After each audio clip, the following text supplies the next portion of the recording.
m'enregistre. C'est comme toi, t'es très apprécié. Oui, j'en ai un peu de mal, j'en ai pas. Ah oui, bah, il marche très bien. Il marche trop bien, même.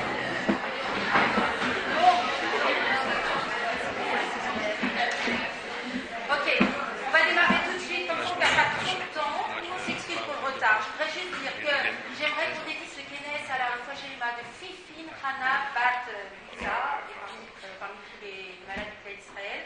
J'adresse mes remerciements à toutes les personnes qui ont aidé à organiser ce Kenes. Troisième chose, à la conférence de Ratisfak qui aura lieu la semaine prochaine à 14h. Pour cette conférence, il y a des dames au fond qui vont vous vendre des billets si vous êtes intéressés. Donc à la fin de cette conférence, vous pourrez vous adresser à Mme Djernevich et à Mme Dana. Et j'avais une autre chose à vous dire. Oui, je vais vous faire passer deux feuilles pour les personnes qui sont nouvelles.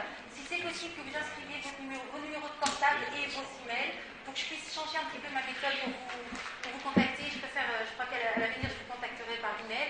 Ça évitera que je vous envoie 3, voire 4, voire 5 SMS par conférence. Voilà, je vous présente Rav Lemel sur la gauche et Rav Saline sur la droite. Vous allez avoir donc une demi-heure d'intervention de la part de chacun d'entre eux, suivi d'une mini pause de boisson et des questions. Je vous rappelle qu'il y a quelques questions qui ont été préparées et les autres, vous pouvez poser des questions. Voilà. Parole, on commence. Bien. Vous m'entendez, je crois. On va le faire voir. Il m'a l'air très très puissant.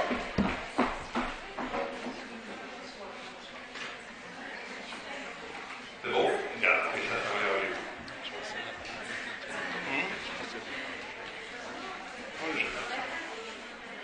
Bien, bonjour. Alors on va parler un peu, on nous a demandé de traiter un sujet classique des classiques, mais qui mérite infiniment d'être traité puisque c'est peut-être la mitzvah la plus importante pour la femme, la sniout, la pudeur.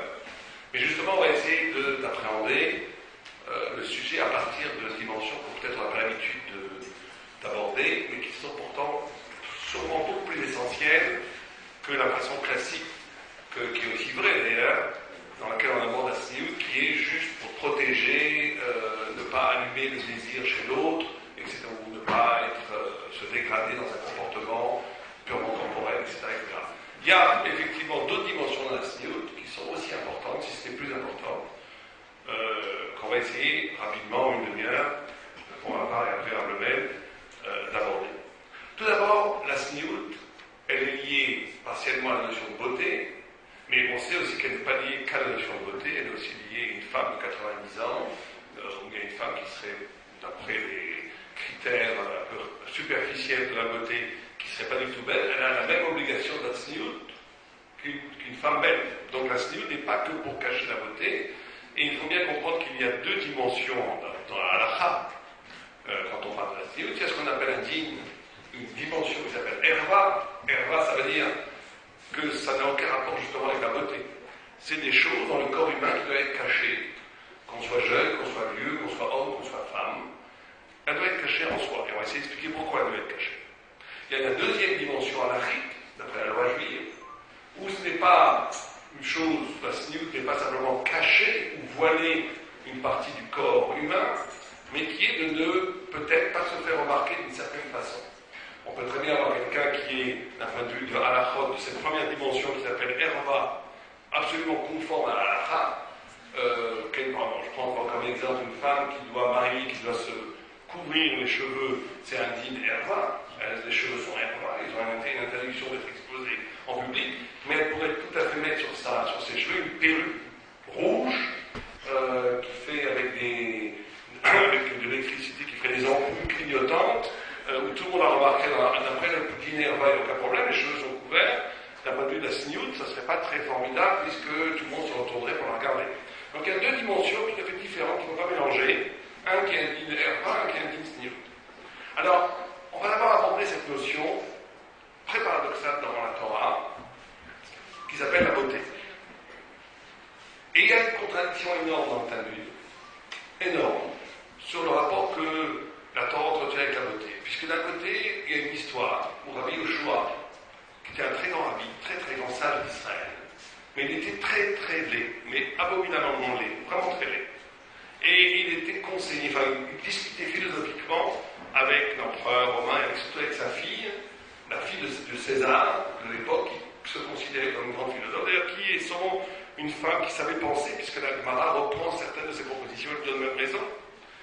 Et elle pose la question, un peu de façon insolente, avec la chutzpah, elle dit à Rabbi Yoshua, mais comment ça se fait qu'une chorma, une intelligence comme la tienne, soit déposée dans un corps si moche? Bon, Rabbi Yoshua ne s'offusque pas. Il lui dit, où est-ce que ton père met le vin? Et elle lui répond, mon père met le vin comme tout le monde, à l'époque ce n'était pas des tonneaux en bois, dans des cruches en argile.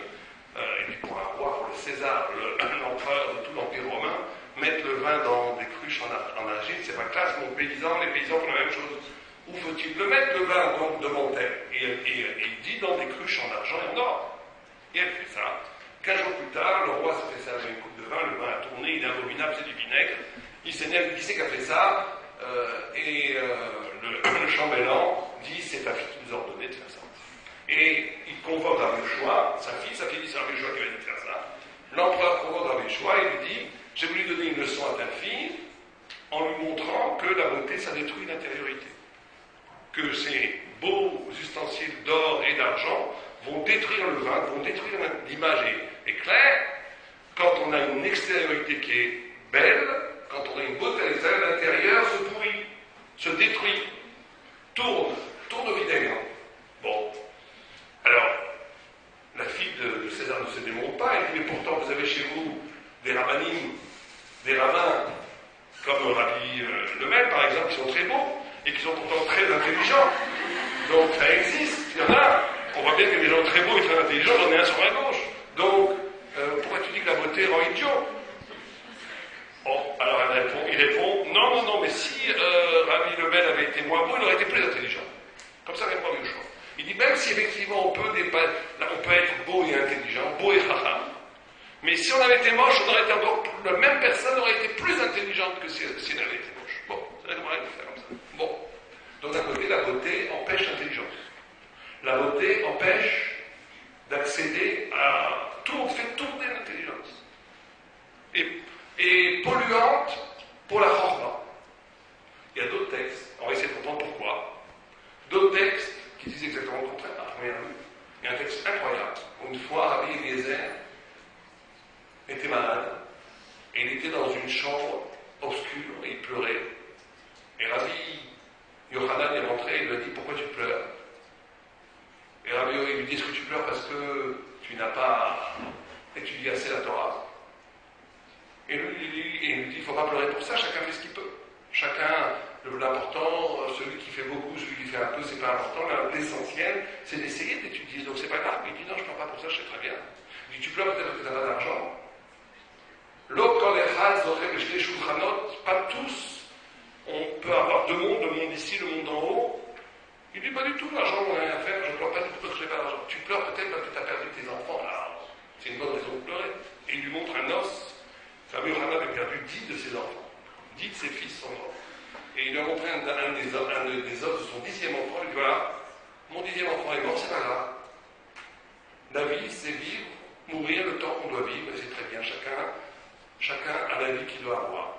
Il dit, je ne pleure pas pour ça, je sais très bien. Alors pourquoi tu pleures? Il lui fait une réponse incroyable. Il dit, je pleure parce que tu es beau. Je pleure parce que toi, Rabbi Yochanan, est très beau.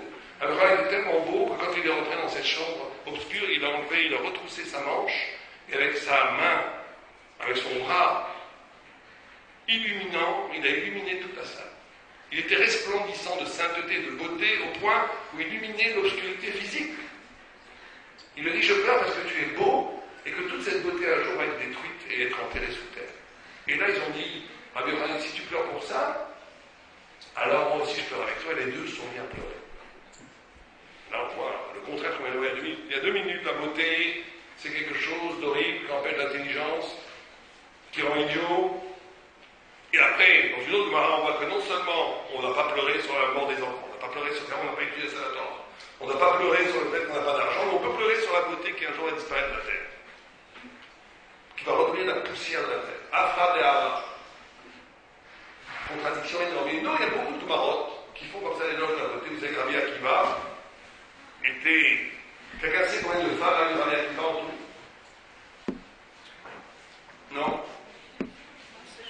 combien?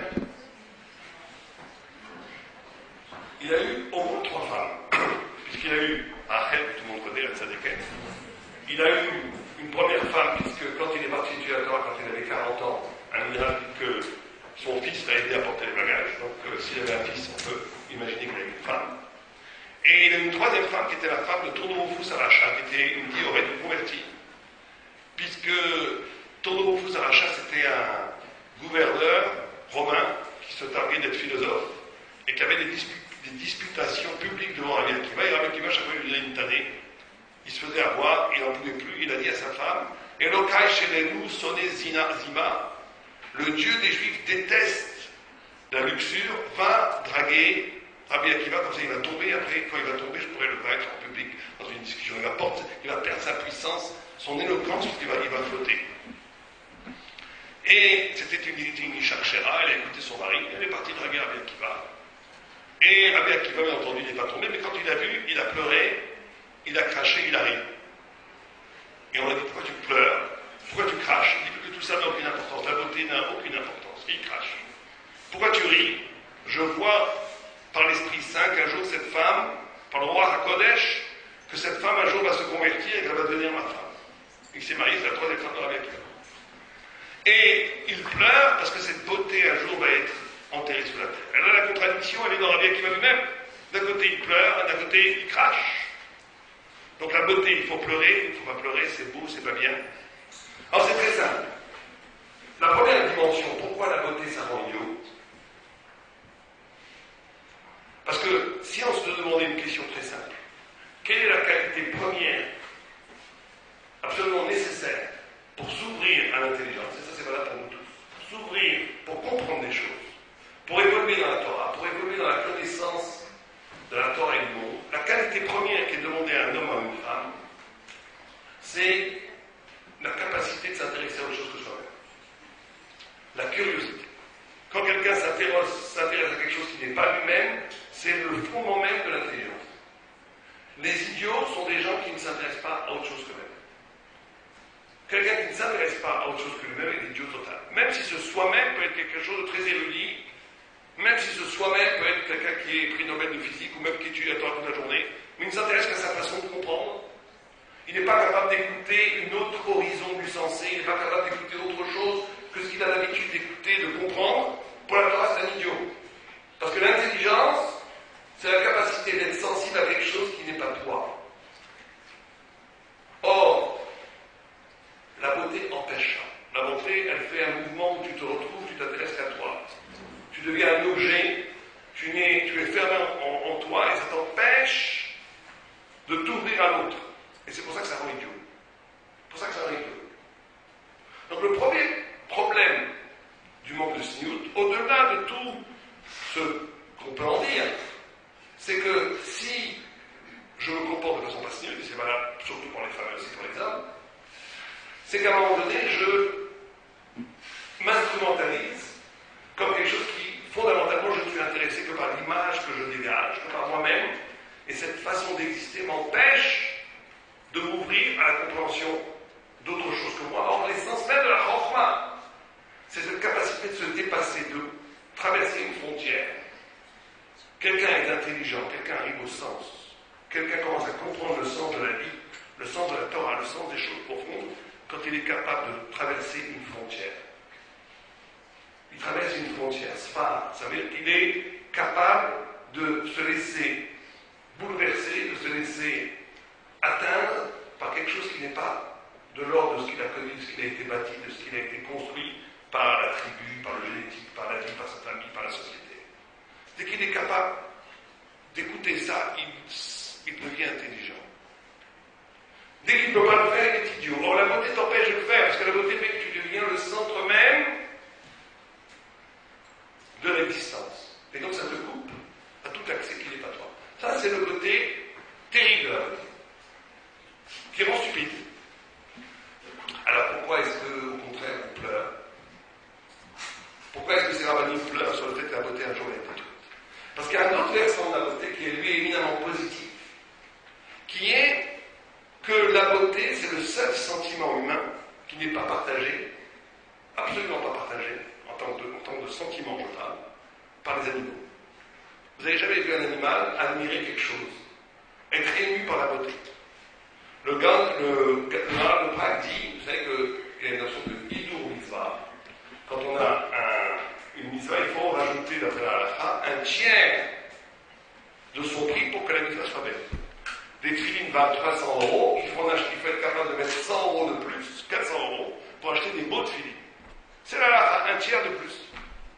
Et le Maharal de Prague, à son habitude, se pose toujours les questions qui ont l'air au début un peu bizarres, qui vont dans les sens des choses. Il dit pourquoi un tiers? Pourquoi pas un quart? Pourquoi pas la moitié? Pourquoi un tiers? Il dit ce tiers, c'est par rapport à Neshama, Ruach, Nefesh. C'est que l'homme est construit à partir de 5 niveaux d'âme. Et les 2 plus hauts niveaux dont on ne parle jamais, qui sont un niveau inatteignable, qui sont Yechida et Chaya. Et après, il y a Neshama, Ruach, Nefesh. Neshama, c'est l'âme. C'est par rapport à l'homme la pensée. Ruach, c'est l'émotion, c'est la parole. C'est ce que l'homme est. Nefesh, c'est l'énergie spirituelle qui permet qu'il y ait vie. Et il dit que le tiers accordé à la beauté, c'est par rapport à Neshama. Par rapport à la Neshama, à l'âme, le côté le plus haut dans l'homme. Parce que quand quelqu'un est ému par la beauté, quand il est capable de voir quelque chose et de s'émouvoir pour quelque chose qui est beau, en vérité, c'est son âme qui est émue. Parce que ce n'est pas alimentaire. La beauté ne te donne pas à manger. La beauté, elle ne comble rien, elle ne comble pas un manque. Elle t'ouvre un horizon divin, métaphysique, spirituel. Et donc c'est très important d'être sensible à la beauté. Donc il y a les 2 niveaux. Si la beauté, elle est là pour s'auto-glorifier, se couper, on devient un objet du regard de l'autre. C'est ça le problème du monde aussi. On va en parler en une minute. Alors effectivement, c'est tout à fait négatif. Si la beauté est la capacité de s'ouvrir à une dimension spirituelle qui ne répond à aucune dimension alimentaire, psychologique, qui est un pur émerveillement du divin, de l'éclat, de ce qui est au-delà, là, la beauté a une fonction extraordinaire au point où il faut pleurer quand elle se détruit. Parce que c'est la seule chose qui ne va pas rester, et qui est spirituelle. Vous comprenez, il y a 2 formes. Alors, quel rapport, si on se pose la question dans ce cas-là, comment est-ce qu'on va traduire ça dans l'existence quotidienne de la sniout? Alors pour ça, il faut se poser d'abord une question très simple. Très simple, et en même temps très profonde, parce que la question est plus simple, la question est plus profonde. Pourquoi est-ce que l'homme doit être sanois? Pourquoi? Pourquoi est-ce qu'on n'aurait pas le droit de se promener tous tout nus? Est-ce qu'on s'est posé cette question une fois? Est-ce qu'on s'est posé véritablement cette question? Pourquoi est-ce qu'on doit être sanois? On pourrait même articuler la question plus profondément. Pourquoi Adam et Chava, qui étaient le summum de l'humanité, puisque vous savez qu'avant la faute, même Moshe Rabbeinu, qui est l'homme qui est arrivé le plus haut dans le travail humain, il n'y a pas un homme qui est arrivé plus haut que Moshe. Il est pratiquement arrivé au niveau de Adam avant la faute, mais il n'est pas arrivé au niveau d'Adam avant la faute. Pratiquement. Donc Adam, avant la faute, d'avoir mangé l'arbre de la connaissance, était un niveau spirituel supérieur à Moïse, au plus haut niveau de lui-même. Donc on parle d'un homme parfait. Pourquoi cet homme parfait n'était pas de Sanois? Pourquoi Chava n'avait pas de sniout? Rachidi, il ne connaissait pas le derrière sniout. Pourquoi? Alors, si eux, ils n'avaient pas donné de sniout, pourquoi nous on est de Sanois? Et en quoi est-ce que la faute est liée à la sniout? Pourquoi est-ce qu'on a la sniout? Quelqu'un a une réponse? Pourquoi est-ce qu'on doit se cacher? Justement, on a dit à moitié la réponse. C'est parce qu'il y a eu faute. En d'autres termes, c'est très important de comprendre ça. La notion de se couvrir, de se cacher, et on ne parle pas que de vestimentaire ici. Il y a une façon de parler qui elle aussi doit être sanois. Il y a une façon de marcher qui est sanois. Il y a une façon de manger qui est sanois. Il y a une façon d'exister qui est pudique et une façon d'exister qui n'est pas pudique. Ça renvoie en quoi? Ça renvoie à une idée très simple. La sniout renvoie à une idée très simple.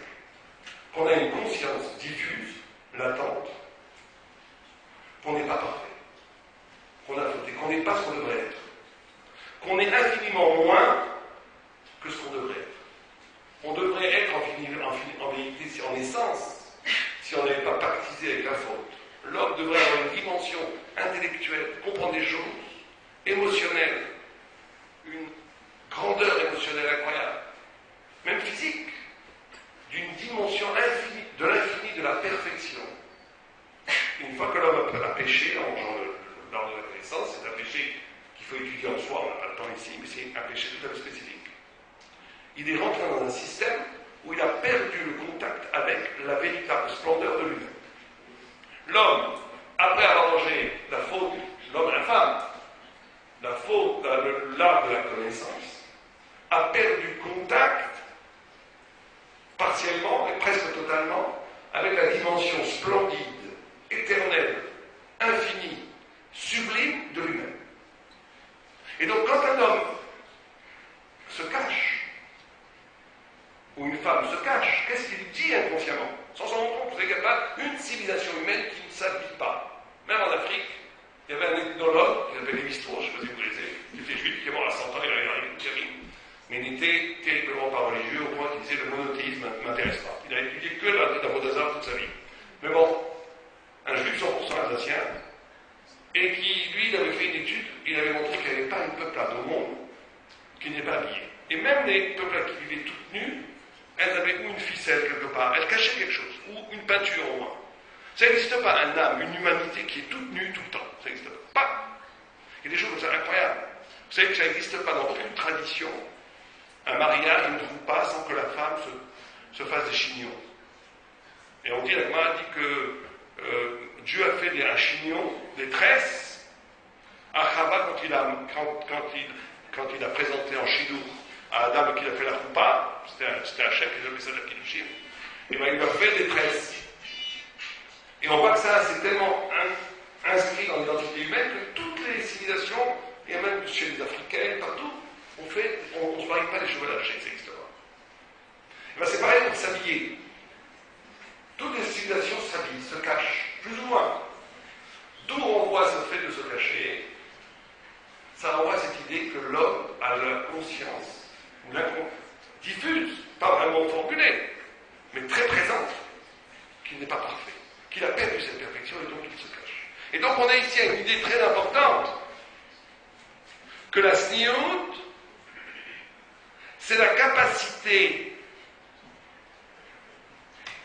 de regretter une partie en nous qui est infinie et qu'on a perdue. Et que quelqu'un qui ne serait pas sniout, tout le monde comprend qu'en me cachant et en ayant honte de mon imperfection, tant que j'en ai honte, c'est que je n'ai pas encore renoncé à la perfection. Et donc je suis encore lié à cette possibilité de perfection. Mais quelqu'un qui n'a plus de sniout, qui s'en fiche de la sniout, c'est quelqu'un qui a accepté comme un fait établi qu'il n'est plus parfait. Et donc il n'a plus d'espoir de devenir parfait. Vous comprenez? Ce n'est que la sniout, c'est ce qui va nous sauver de ne pas perdre complètement cette perfection. Parce que s'il y a plus de sniout, ça veut dire que j'ai accepté, j'ai entériné le fait que je ne suis plus parfait, c'est fini, je suis comme ça, et puis fini, c'est bouclé. Je suis un homme bouclé. Comme les animaux ont la sniout, parce qu'à leur niveau, ils sont parfaits. Ils n'ont pas besoin de se couvrir. La sniout, c'est donc la compréhension que je suis à côté de la grandeur de moi-même, et quand je suis pudique, alors c'est pas que vestimentaire, dans toute chose. Quelque part, j'ai encore la conscience et l'espoir de retrouver cette perfection que j'ai perdue. Et si j'arrête de sa noire, d'être pudique, alors je coupe complètement avec cette dimension de perfection. Donc la sniout, elle est essentielle pour garder la dignité humaine. Sans ça, il n'y a pas de dignité humaine. Il n'y a pas de grandeur humaine. Bon, alors si c'est comme ça, je vous pose une question très simple, et on va finir avec ça. Donc dans ce cas-là, pourquoi est-ce que on ne doit pas se couvrir le visage? Par exemple, il y a des choses qu'on ne doit pas se couvrir. Pourquoi est-ce qu'on ne doit pas se couvrir le visage?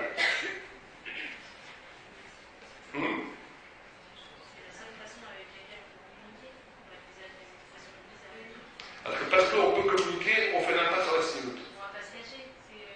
Ah si, donc on les a, on va mettre une burqa. C'est un reproche qu'on a fait les Arabes, par exemple, de dire je communiquerai pas avec toi. Donc pour vous, pour le visage, c'est qu'une problème de communication. Non, comme ça, mais Bon, moi j'entends ce que vous dites. D'ailleurs, c'est pas du tout contradictoire à ce qu'on va dire, mais. Oui. une dame qui est enseignante ici, qui s'appelle Shiva Drey, vous enseignez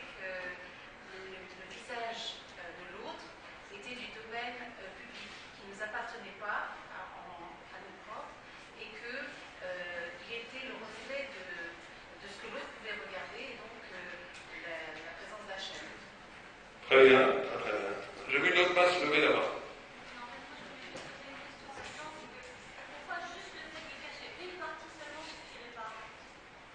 Bon, on va voir ça, peut-être ça, on va le poser aux questions, mais oui, allez. Dans le regard, dans un visage, il y a le regard, le regard, c'est le regard de l'âme. Très bien. Oui, alors vous avez bien sûr raison, c'est très simple. On a dit que toute la raison d'un signe, c'est quoi? Quelqu'un a suivi là? Toute la raison d'un signe, c'est quoi? C'est parce qu'on a perdu la perfection, on a perdu l'infini, on a perdu le mahamad, la dimension réelle de ce que c'est un homme. Ben, vous savez que l'âme, la neshama, on a parlé de la neshama, roi, nefesh. Quand un homme fait un péché, la neshama, elle n'est jamais touchée. Jamais. La neshama, elle s'éloigne de l'homme. Il faut savoir ça. Le nefesh est le roi qui est affecté il est cassé par les fautes. Mais quand un homme fait un péché, la neshama, elle n'est pas touchée par le péché. Elle s'éloigne simplement. Elle s'élève, elle s'élève, elle s'élève, elle s'élève. Elle n'est jamais touchée par la faute. Simplement, elle s'éloigne de toi parce que quand tu fais un péché, l'âme, elle ne peut pas rester à côté d'un corps qui fait un péché. Donc elle s'en va. C'est pour ça que vous avez les rachaïs, ils ont un visage terreux. Très souvent, vous voyez, ils ont un visage un peu marron, un peu, je sais pas, ils n'ont pas un visage resplendissant. Les tzadikim, plus quelqu'un fait une mitzvah, plus la neshama, elle s'approche du corps. Et donc tout le visage resplendit. Mais la neshama elle-même, elle n'est jamais affectée par la vera. Elle s'éloigne ou elle se rapproche. Et le visage, comme vous l'avez dit, le regard, c'est le miroir de l'âme. L'âme, elle est toujours parfaite. L'âme, elle n'a jamais été fracturée par la vera. C'est pour ça qu'on ne doit pas cacher le visage. On n'est pas besoin de... Il n'y a pas de sniout au niveau du visage. Parce que le visage est parfait. Le visage, c'est quelque chose de merveilleux. C'est quelque chose qui renvoie à l'âme. Sauf si Dieu préserve, il n'y a pas chez les juifs, on va espérer que chez les juifs, il n'y en a pas. Mais sauf si le visage devient une partie du corps. Alors c'est fini ça. S'il n'y a plus d'âme, si le visage n'est que le corps, là il peut mettre la burqa, ouais. Mais normalement, un visage, il garde cette dimension de reflet de l'âme et donc il est extraordinairement pur. Il est parfait. Il ne faut pas le cacher. Il est parfait. C'est au niveau du corps, ça veut dire au niveau des passions, au niveau du désir, qu'il y a eu, que la faute et que le Yetzirah s'est inscrit, immiscé, et donc lui, il faut le cacher. Mais de là, on apprend, et ça renvoie complètement à cette double notion de beauté, qu'avec la notion que l'homme et la femme, il est double. Il a une dimension, effectivement, où il y a une chute, et qu'il faut être sanoua pour ça. Mais il y a une dimension où la sanoua, ça ne doit pas être, justement, de tout nier, de tout cacher. Il y a une dimension où il y a une beauté, une élégance, une sinueux de l'âme. Une grande sadéquette, des grandes rabbiniotes, elles sont très élégantes, vous voyez, très classe. Elles sont très belles, très très belles, très souvent. Mais c'est une beauté qui ne suscite pas le désir animal. Pourquoi? Qui suscite l'admiration. Pourquoi? Ah, elles sont belles. Elles sont beaucoup plus belles qu'une autre femme, qui est moche et qui n'est pas de sinueux, et qui, elle, allume le désir animal. C'est très simple. C'est parce que ces grandes rabbiniotes, ces grandes cagnottes, elles ont intégré cette beauté du visage, qui est la beauté de l'âme, et elles l'ont fait rejaillir sur tout le corps. Sur la façon dont le corps marche, se comporte. Jusqu'au bout des ongles, elles se respectent soi-même, ou elles se sont définies à partir du reflet que le corps est un miroir, un instrument pour être le reflet de l'âme, et non pas, le corps n'est pas un instrument pour essayer d'attirer bêtement le regard de l'autre, pour exister à travers le regard de l'autre, qui est une façon nulle d'exister. La grande sadéquette, et chacun de nous à son niveau doit essayer de prendre ce genre de décision, doit comprendre à un moment donné que j'ai le choix d'exister de deux façons. Ou je me respecte moi-même assez, il faut y croire.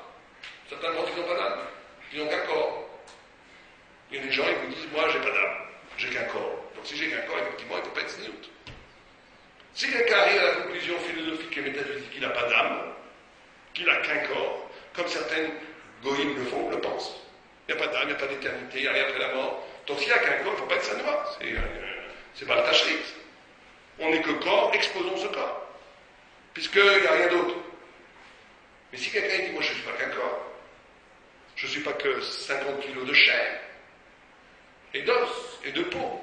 Je suis avant tout une âme, une éternité, une vérité, une poésie divine extraordinaire. Et mon corps, qu'est-ce que j'en fais alors? J'essaie d'en faire un reflet de cette âme. Si j'en fais un reflet de cette âme, tout la possibilité va s'inscrire dans une élégance, une beauté, où ça ne va pas être simplement au niveau du visage qu'il n'y aura plus de problème. C'est que le visage va rejaillir sur tout le reste du corps. Et il va avoir ce qu'on appelle l'élégance de la sniout. Et dans ce cas-là, il n'y aura plus de problème. Vous savez que la femme de Rabbi Meir, Brouria, était une femme très très très forte. Elle était très belle. Elle était tellement belle qu'un jour, elle rencontre un talmide, un élève de Rabbi Meir, qui lui demande le chemin. Elle lui dit, je dis 3 mots, elle l'engueule, elle connaissait la halakha très bien. Mais elle lui dit aussi, au lieu de regarder par terre et penser à moi, tu ferais mieux de regarder dans les yeux et penser à la Torah. Ce qu'elle lui dit, c'est pas, la sniout, c'est pas, genre je me cache, je tords le visage, et des gens voulaient leur parler, on a l'impression qu'ils ont un torticolis. Bon, c'est des gens qui ne peuvent pas faire autrement, c'est déjà bien, ouais. Mais c'est pas ça. Les grandes citoyennes, elles vous regardent, elles ont un regard frontal, souriant, aucun problème. Mais elles ont une présence qui fait référence à la neshama. Donc il n'y a pas d'ambiguïté, c'est rédimé. La libido, le désir, toutes les choses sont complètement inscrites dans un travail, dans un rapport avec Dieu, avec la vérité, avec le bonheur d'exister. Il n'y a pas besoin de lancer des signaux, j'ai besoin d'exister parce que quelqu'un d'autre va me désirer. Ça, c'est une façon animale d'exister. Et donc c'est ça qu'il faut choisir. Est-ce que je veux vivre une vie qui est limitée au corps, animal? Les animaux aussi, vous avez les pans, ils se lancent des signes. Ou bien vous avez vu même les singes, ils ont tous des danses, il y a toutes sortes de signes que les animaux se lancent l'un l'autre, et ils font ça pour réveiller le désir chez l'autre. Et bien, quand les gens sont pas sniout, en réalité, c'est qu'ils font une danse de singe ou de pan, c'est pareil. C'est socialisé, là, c'est de la musique, je ne sais pas ce qu'on appelle, ce que vous voulez, YouTube, tous ces trucs-là. Mais en réalité, c'est la même mécanique. C'est une même mécanique. Où ancestralement, le corps dégage des signaux pour réveiller l'appétit du mâle ou de la femelle. Pareil. C'est vraiment quelque chose d'animal. On peut choisir de vivre comme ça, chacun fait ce qu'il veut. Mais il faut savoir ce qu'on choisit. Quand on choisit ça, on choisit une vie qui s'articule autour de l'animalité, qui par définition à la fin, c'est le corps est triste. Le corps arrive toujours à quelque chose de petit, de pas très intéressant. Ou bien dit non, j'ai quelque chose en moi qui s'appelle un neshama, qui s'appelle la relation verticale avec Dieu, qui s'appelle l'éternité, qui s'appelle la vérité, qui s'appelle la beauté poétique éternelle que Dieu a mis en moi, la neshama. Et cette neshama, je ne veux pas en faire quelque chose d'abstrait, d'étranger, je vais essayer de l'incarner corporellement. Et là, on est dans ce qu'on appelle l'élégance de la sniout. Très classe, très belle, mais ce n'est pas une beauté qui va réveiller chez l'autre l'humanité, c'est une beauté qui va réveiller chez l'autre le réveil de l'âme, au contraire. Ça a des éclats d'âme. La personne est tellement belle, elle va renvoyer à la réflexion, à l'admiration, à la dignité humaine, à l'éveil de cette mémoire de l'infini qui a été partiellement détruite lors de la faute du Vaudor et la faute de Adam Arishon. Donc voilà les idées on avait décidé avec Rav Lemel que je ferais des idées plus abstraites. Rav Lemel va essayer de traduire tout ça de façon un peu plus concrète, j'imagine. Et on posera, j'imagine, des questions après. Voilà, j'ai fait 30.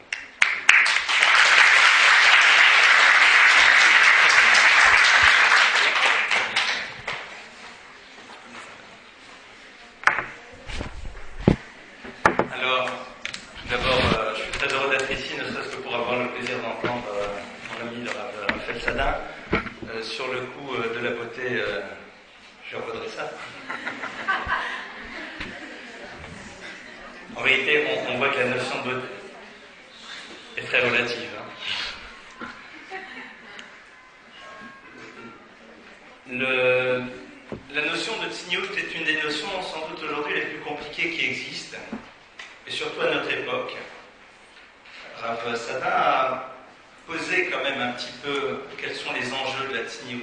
Et je crois que c'était important, parce que pour beaucoup d'entre vous ici en tout cas, la sniout la plupart du temps, ce sont des règles, des règlements, des interdictions, des choses qu'on peut pas. C'est le jeu avec les limites, 2 cm au-dessus, en dessous, enfin au bout d'un moment ça devient très technique. Et je je crois que c'était important pour vous et pour nous de voir que c'est autre chose que ça. C'est pas juste des règles techniques.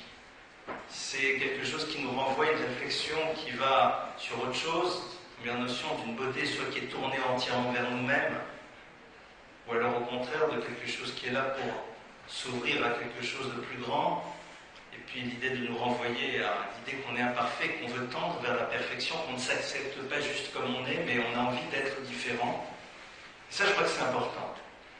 Maintenant, on va rentrer peut-être, je n'ai pas envie de dire dans des choses plus concrètes, ça sera au moment des questions, mais la première fois où on voit, je ne sais pas si c'est la première, il me semble que oui, où on parle vraiment de tsniout à l'état pur, et certains a précisé que ça ne concernait pas que le féminin, ça concerne aussi le masculin, et la tsniout, c'est pas juste un problème de look, c'est aussi une parole, tsniout, c'est une attitude.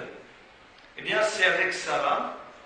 Vous connaissez sûrement toutes ce fameux Rashi qui nous dit que lorsque les anges sont venus annoncer à Abraham et Sarah qu'ils allaient avoir donc Yitzhak, eh bien, les anges viennent et posent une question qui est curieuse à Abraham. Il lui dit « Aïe Sarah Ishtecha » où est Sarah ton épouse? Alors, réfléchissons. Si je suis invité chez des bons copains, je connais depuis 20 ans, et que je vois que madame n'est pas là, bon, dire qu'est-ce qui se passe, ton épouse n'est pas là, il y a un problème, bon, ça peut s'entendre. Mais imagine, j'arrive chez quelqu'un que je ne connais pas, il a déjà la gentillesse de m'inviter chez lui, donc imaginez, et puis, j'ai dit, et où est votre femme? Le temps est où? Donc déjà la question elle est un peu bizarre, c'est-à-dire c'est pas ton problème. Qu'est-ce que ça change? De toute façon, c'est bon, on va te servir à manger, donc tout ira bien. Et lui, il répond, Hiné Bawel, elle est dans la tente. Et Rashi nous dit que les malachim, les anges, ils n'ont pas posé la question pour rien. Ils ont posé la question pour que Abraham leur donne la réponse. Leur guide, pour bien rappeler, chez Tsnoa Haïta, que Sarah était pudique. Alors là, bien sûr, vous allez toutes sauter en l'air, vous dites, ça veut dire qu'en deux mots, être tsniout, c'était être dans la cuisine. Voilà, tsnoa eta, tu vas dans la cuisine, tu fais ton travail, l'ojiva siugot, tu fais les gâteaux, et puis voilà. C'est curieux, parce qu'il me semble que Sarah, à un moment, on va l'entendre, elle va être là, elle va parler. Vous savez, il y a un livre en anglais qui s'appelle Heroine of Rescue, qui est consacré à la vie d'une femme que je n'ai pas connue, mais j'ai très bien connu son frère, le Rav Rotem Ber Tzadik Livracha. Cette femme s'appelait Recha Sternbuch. Recha Sternbuch était une femme qui, pendant la Deuxième Guerre mondiale, habitait en Suisse et avait épousé un homme qui était riche. C'était des gens extrêmement pratiquants.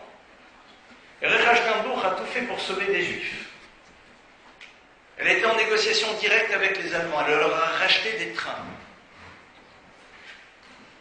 Elle a même failli aller en Allemagne négocier directement avec Himmler.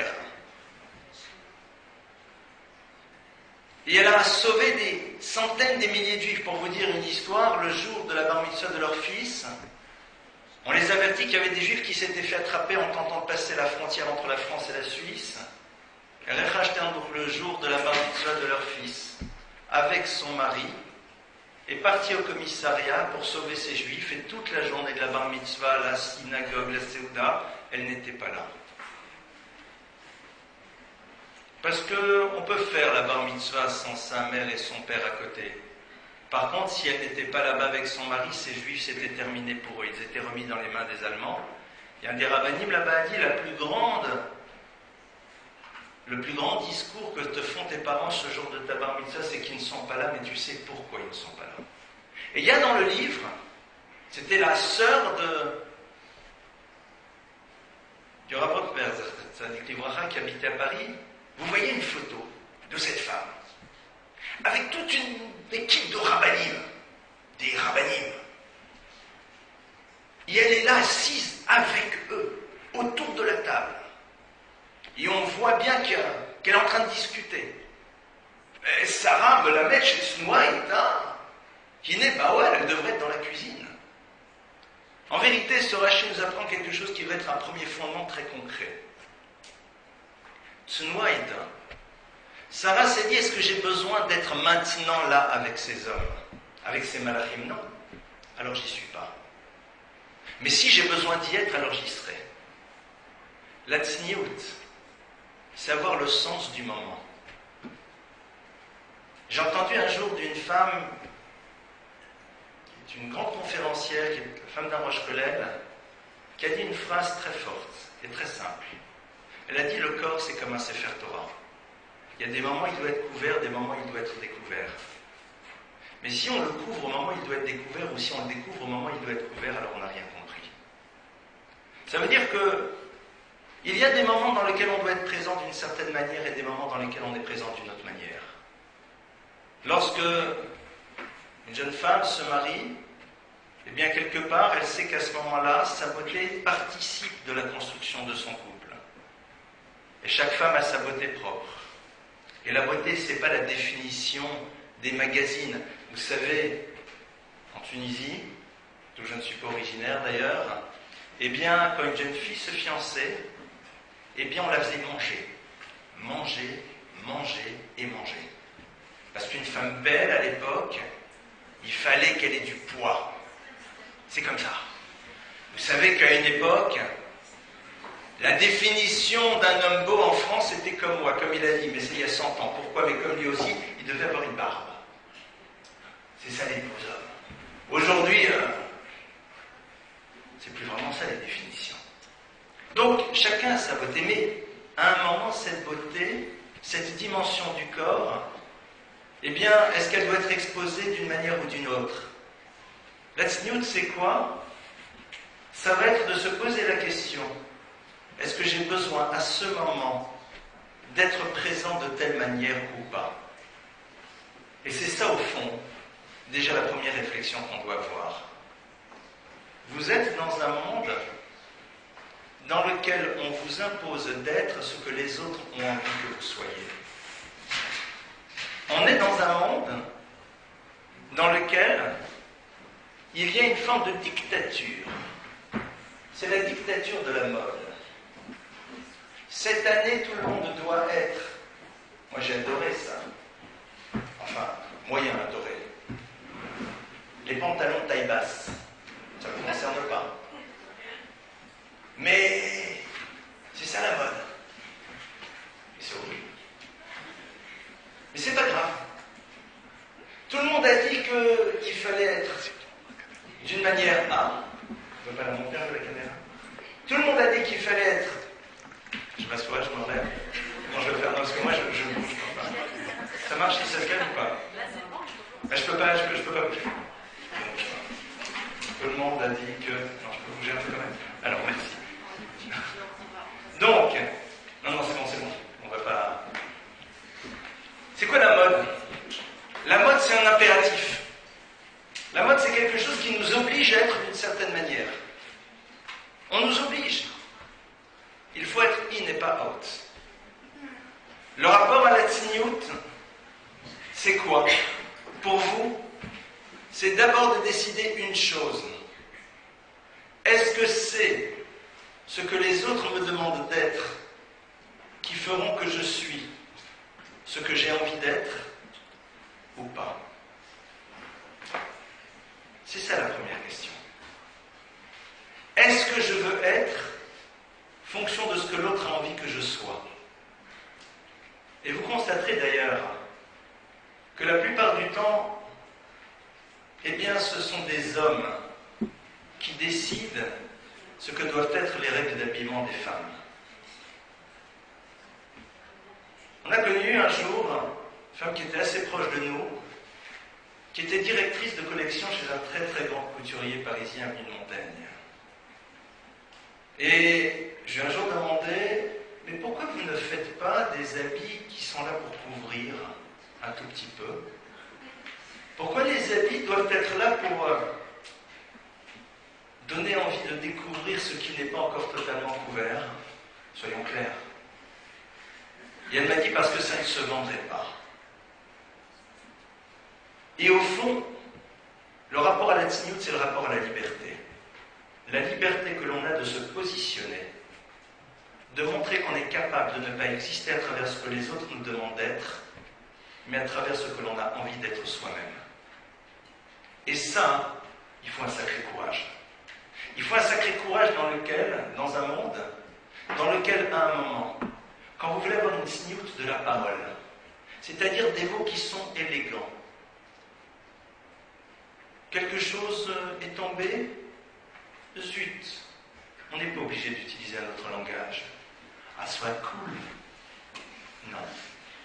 Lorsque vous avez une exigence de comportement, vous renvoyez ceux qui sont autour de vous au fait qu'ils sont incapables d'avoir envie d'être dans une certaine forme de grandeur.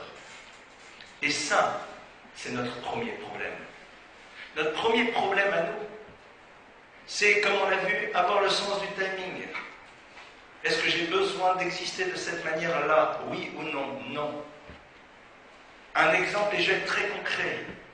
On sait très bien que le look attire le regard. T'as 15 ans, t'as 16 ans. Pourquoi t'as envie qu'on te regarde? Tu veux te marier? Et tu veux te marier pourquoi? À cause du regard que t'a porté ce jeune homme classe, mais qui est le même que les boueurs d'à côté t'a porté. Parce qu'ils ont regardé la même chose. Ou alors le regard dans ton regard, dans la profondeur de tes yeux. J'ai un jour vu une jeune fille. Elle était dans une soirée, et comme dirait l'autre, elle est rentrée là-bas tout clignotant allumée. Et puis à un moment, on parle, et je vois qu'elle est autre chose que son image. Je lui dis, mais pourquoi vous êtes comme ça? Ça, c'est pas vous. Et elle m'a regardé, elle m'a dit, vous avez vu la concurrence? C'est ça le problème. Mais ça, à la limite, je peux l'entendre, elle a 25 ans, ou 28 ans. Alors, de manière pathétique, elle dit, comment vais-je attirer celui qui éventuellement aura envie de construire? Mais il construit sur quelle base? C'est ça, au fond, les questions qu'on doit se poser derrière. Ce que Rav Sadin a dit, c'est fondamental. Il faut l'avoir clair, parce que c'est pas juste ça, la tsniout, ce que je suis en train de vous dire. Ça va bien au-delà de ça. Mais dans notre réalité concrète à nous, au quotidien, c'est peut-être à ça qu'il faut commencer à réfléchir. Qu'est-ce que je veux mettre en valeur de moi? Qu'est-ce que j'ai envie qu'il apparaisse? Et c'est la même chose pour un homme. Chacun avec sa manière de s'exhiber, d'être visible, cool, détente, à l'écoute. Ah, il est sympa celui-là, il m'écoute, il ne me juge pas. Mais attendez, c'est une manière d'attirer l'autre, comme avec une profondeur de décolleté pour une fille, c'est tout, c'est le même principe. Seulement le problème, c'est que on ne voit pas ce qui se passe derrière. Avoir une exigence par rapport à soi dans un monde qui n'a plus d'exigence, ce n'est pas simple. Les princesses, à un moment, de s'exhiber sur les plages. Et puis aujourd'hui, elles le font. Alors qu'est-ce qui se passe? Moi, je vais avoir une exigence par rapport à moi-même. Et c'est là où ça se situe l'enjeu. Ce que vous êtes en train de travailler aujourd'hui, c'est ce qui va être la base de ce qui va construire par la suite votre véritable personnalité. La tsniout, ce n'est pas mettre de côté la beauté. Il y a une très belle histoire dans la Gemara d'une femme qui était extrêmement belle. Et elle priait tous les jours pour que les hommes ne fautent pas à cause d'elle. Comme le Rav Sadin l'a raconté, la femme de Rabbi Meir qui disait, au lieu de regarder par terre et de penser à moi, regarde-moi et pense à autre chose. Eh bien, posons une question toute simple. Cette femme avait peur que quand les hommes la voient, alors, c'est toutes sortes d'idées surprenantes. Mais alors fais-toi moche. Pourquoi tu pries? Sors avec une robe sac, te coiffe pas les cheveux. Et voilà, fais pas attention à toi. Pourquoi elle n'a pas choisi cette solution? Parce que tout simplement, elle a accepté ce qu'elle était. Seulement, il y a une différence. C'est que quand on sort, est-ce qu'on ferme ou pas l'électricité? Et je vous apprends une règle. Et cette règle, je n'ai pu la voir dans de nombreux cours que je donne. Lorsqu'on est clair dans sa tête, eh bien les gens qui sont en face de vous comprennent qu'ils ont en face d'eux. Le problème, c'est quand on n'est pas clair. J'ai vu des jeunes gens, des jeunes filles qui présentaient très bien. Et les gens qui s'approchaient d'eux, à un moment, avaient compris qu'il n'y avait rien à chercher, ou du moins tout à découvrir. L'authentique, et pas la dimension extérieure. Pourquoi? Parce qu'en face, ces personnes étaient claires. Et comme elles étaient claires, eh bien à ce moment-là, les choses étaient claires. Le problème, c'est l'ambiguïté. Le problème, c'est justement le fait qu'on va respecter la règle, mais pas complètement. On va sourire sans trop sourire, mais néanmoins en souriant.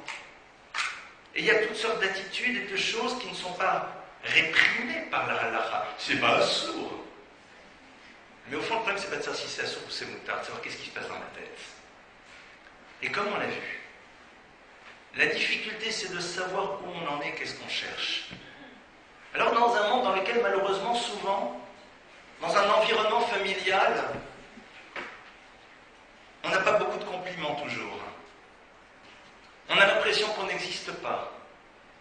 Dans un monde dans lequel on a l'impression qu'au fond, la seule chose qu'on attend de nous, c'est de rapporter des bonnes notes et d'aider à la maison. Et que l'on serait aimé qu'à travers ce que l'on fait, non pas à travers ce que l'on est. Alors on a envie, et c'est normal, d'exister autrement qu'à travers ce que l'on fait, donc à travers son image. C'est tellement plus confortable, mais tellement plus fatigant à la suite, surtout quand la concurrence arrive et qu'il faut préserver sa place. Surtout quand on est obligé de se poser la question de savoir comment est-ce qu'on continuera toujours à être visible. La Kolzman va être, il y a un temps pour tout. Il y a marqué que Sarah, elle a vécu 100 ans, 20 ans et 7 ans. Alors vous nous connaissez, dans la Torah, on le sait, c'est un grand principe chez les Juifs. Pourquoi faire simple alors qu'on peut faire compliqué? Pourquoi dire 100 ans, 20 ans, 7 ans? On aurait pu dire 127. Rashi propose une superbe explication, mais je vais vous proposer une autre, celle du Rav Shimshon Raphaël Hirsch. Rav Shimshon Raphaël Hirsch, qui était un maître qui a vécu en Allemagne à l'époque de la Réforme, a donné une explication lumineuse. Il a dit que la vie de Sarah était une vie épanouie parce qu'elle a respecté les différentes époques de son existence. 7 ans, c'est l'âge de l'enfance. Quand on est un enfant, on pense à jouer. On ne joue pas les lolitas en herbe. Comme un jour, une petite demoiselle de 7-8 ans que j'ai vue qui m'a dit « T'as vu mon chevignon ?» T'as pas l'âge. Après, elle a vécu l'âge de 20 ans. C'est quoi l'âge de 20 ans? C'est l'âge dans lequel c'était une jeune fille. Mais une jeune fille qui ne se préoccupait pas du tout. Chevignon, c'est une marque. Hein. Je précise. Maintenant, j'aurais dû dire, t'as vu mon couple? D'accord, ou autre chose. Mais il y a quelques bonnes années, c'était une marque très connue. Il faut que je me réactualise. Oh là là. Il faut que j'arrête de parler de Ringo et de Sheila. Et des Beatles. Bon, c'est pas grave, je ferai une formation accélérée. Donc, alors, on revient au sujet. Ne me dites pas que dès qu'on commence à parler à vie, vous commencez à tchatcher entre vous. Allez, montrez, vous n'êtes pas toutes des filles quand même. Donc, 7 ans, c'est l'âge où elle est enfant. 20 ans, c'est quoi? 20 ans, c'est l'âge de la jeunesse. L'âge de la jeunesse dans lequel on ne se préoccupe pas de savoir comment on est vu, comment on est perçu. C'est toute l'âge de ce qu'on appelle aujourd'hui l'adolescence. Quel bonheur! Vous pouvez être vous-même, sans vous préoccuper de la manière dont on va vous voir. Vous apprenez un peu le rapport à l'esthétisme et à la beauté parce que c'est important. Mais c'est juste pour le posséder sans plus, c'est pas une finalité, c'est pas un but. 100 ans, hein, c'est toute cette période de vie, à partir de 20 ans dans laquelle la femme s'accomplit pleinement dans une relation avec son couple, avec son mari, et dans laquelle il y a toute une partie d'elle-même qui commence à exister beaucoup plus. La grandeur de Sarah, c'est d'avoir pas sauté les étapes. Et ça va être donc un autre élément que l'on va devoir intégrer à l'intérieur de nous-mêmes. On est dans un monde dans lequel, et on a sûrement dû vous donner cet exemple, mais c'est quelque chose de très vrai.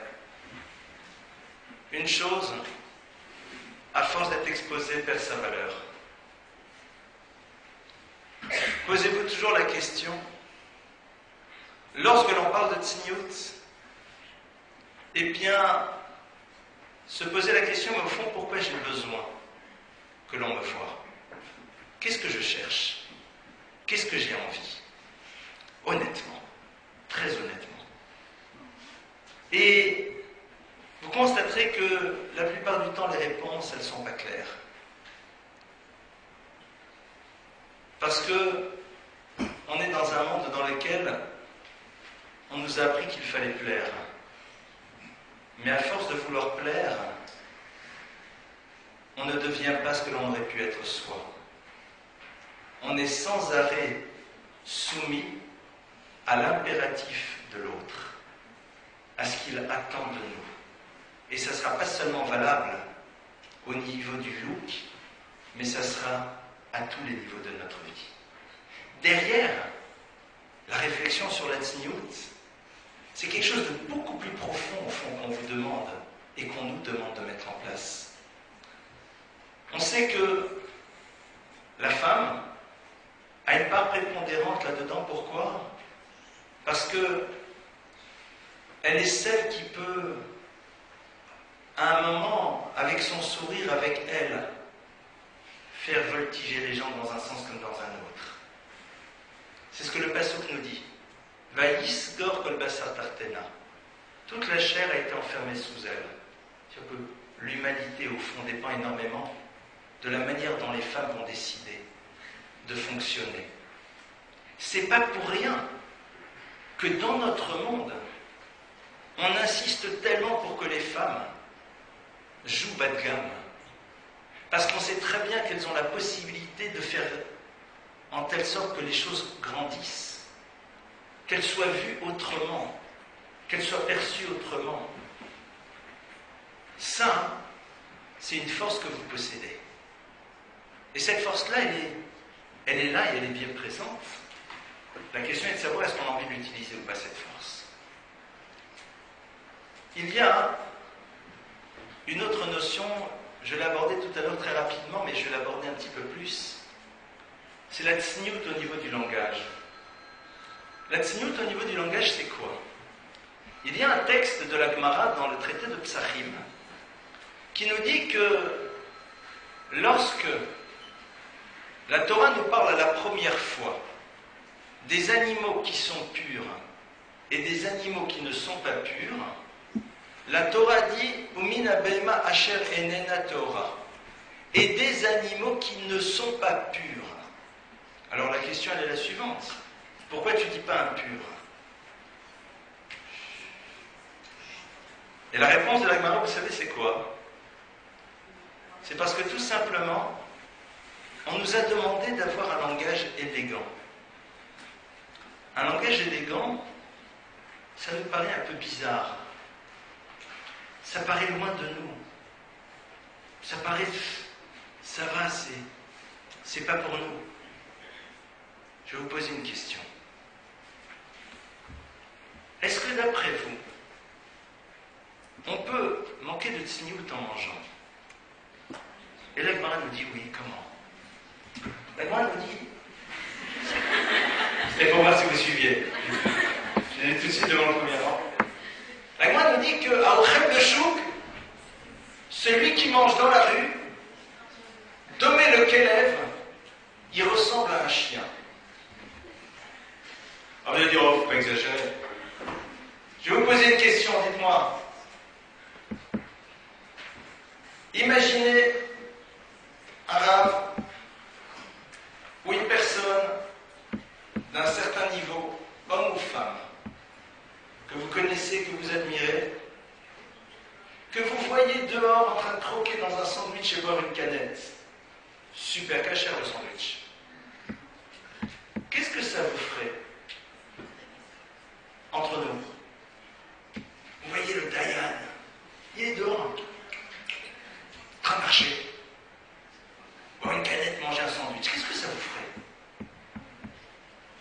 que ça... Hein? Ça vous choquerait ou pas? Oui, non?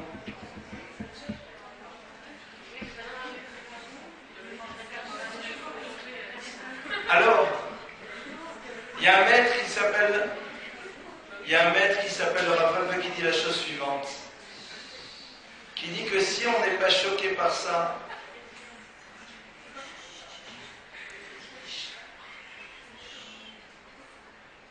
au fond, il y a des choses qui ne sont pas en adéquation avec notre niveau spirituel. Allez au Club Med, il y a un moment, il y a des soirées là-bas, enfin il n'y allait pas. Il y a des soirées, et puis des soirées genre cabaret. Et vous avez plein d'hommes qui sont là-bas, qui s'habillent comme des filles et qui dansent en levant les jambes. C'est rigolo. Imaginez que vous voyez le Rav qui fait ça. Ça fera bizarre. Pourquoi? Parce que son attitude ne correspond pas à ce qu'il est.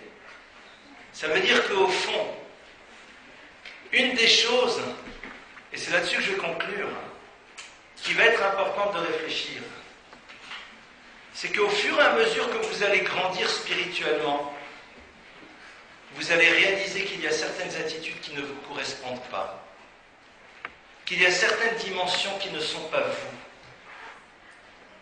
qui ne sont pas au niveau de ce que vous êtes. Il y a des manières d'être, c'est bas de gamme. Arriver à vous dire ça, c'est pas moi. Ça ne me correspond pas. Cette attitude, cette manière d'être, cette manière de parler, cette manière d'évoluer, cette manière parfois de rire à éclat devant tout le monde, comme ça, c'est pas moi. Ça, c'est ce qui, au fond, va vous montrer que vous avez compris un petit peu et que vous êtes rentré dans cette dynamique. Alors, l'enjeu est de taille. Peut-être que certaines notions peuvent paraître, pour un certain nombre d'entre vous, un petit peu trop élevées.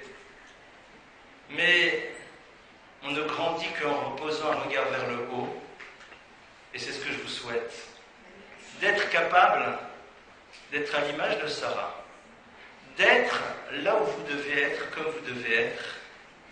Et arriver à ne pas être là où vous n'avez pas besoin d'être. Voilà, je vous remercie pour votre écoute.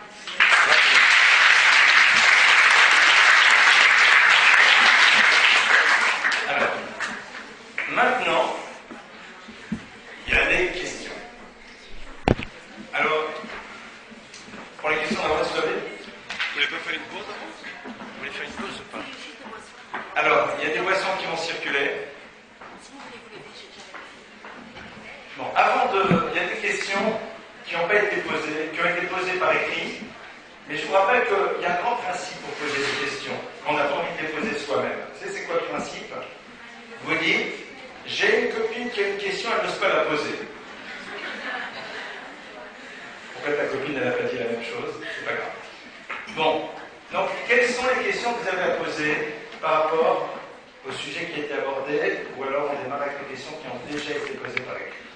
Allez-y, c'est à vous. Oui. Moi, j'ai une petite question. Pour les filles qui sont issues du séminaire, j'ai remarqué qu'elles sont très attentives à toutes ces questions lourdes. Donc, je ne parle pas de, je vous dis, des séminaires en général. D'accord. Je ne parle pas de ce qui se passe en Espagne. D'accord. Et donc, elles sont très marmiras dans la recherche, par exemple, sur un fatal et naturel. Elles vont être très attentives à tout ce qui est qualité physique. Alors, je me dis, est-ce que dans les séminaires, on inclut ce dont vous venez de parler, la cellule, tout ça? Vous êtes en train de dire que les jeunes filles aujourd'hui cherchent des ratanimes beaux gosses. C'est pas de vous.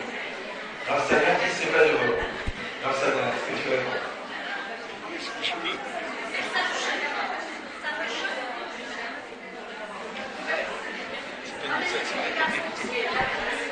Allez, les garçons aussi. Donc la question, on va essayer de la formuler un peu autrement. Est-ce que c'est légitime, vous ça vous choque, est-ce que c'est légitime pour une jeune fille de... Dans les deux Ah, sens. pour le jeune homme, Dans les deux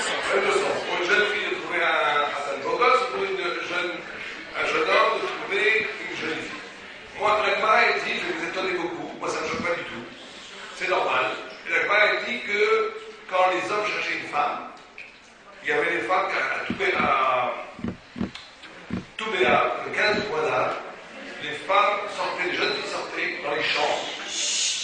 Et à Kippour aussi, à Yom Kippour aussi, c'était 2 jours comme ça. Elles se mettaient en blanc, et celles qui étaient belles, elles s'échangeaient, elles avaient les mêmes robes pour qu'il n'y ait pas de différence sociale entre les riches et les pauvres. Et celles qui étaient belles, elles disent qu'on m'épouse pour la beauté. C'est la première formulation qu'elles donnaient.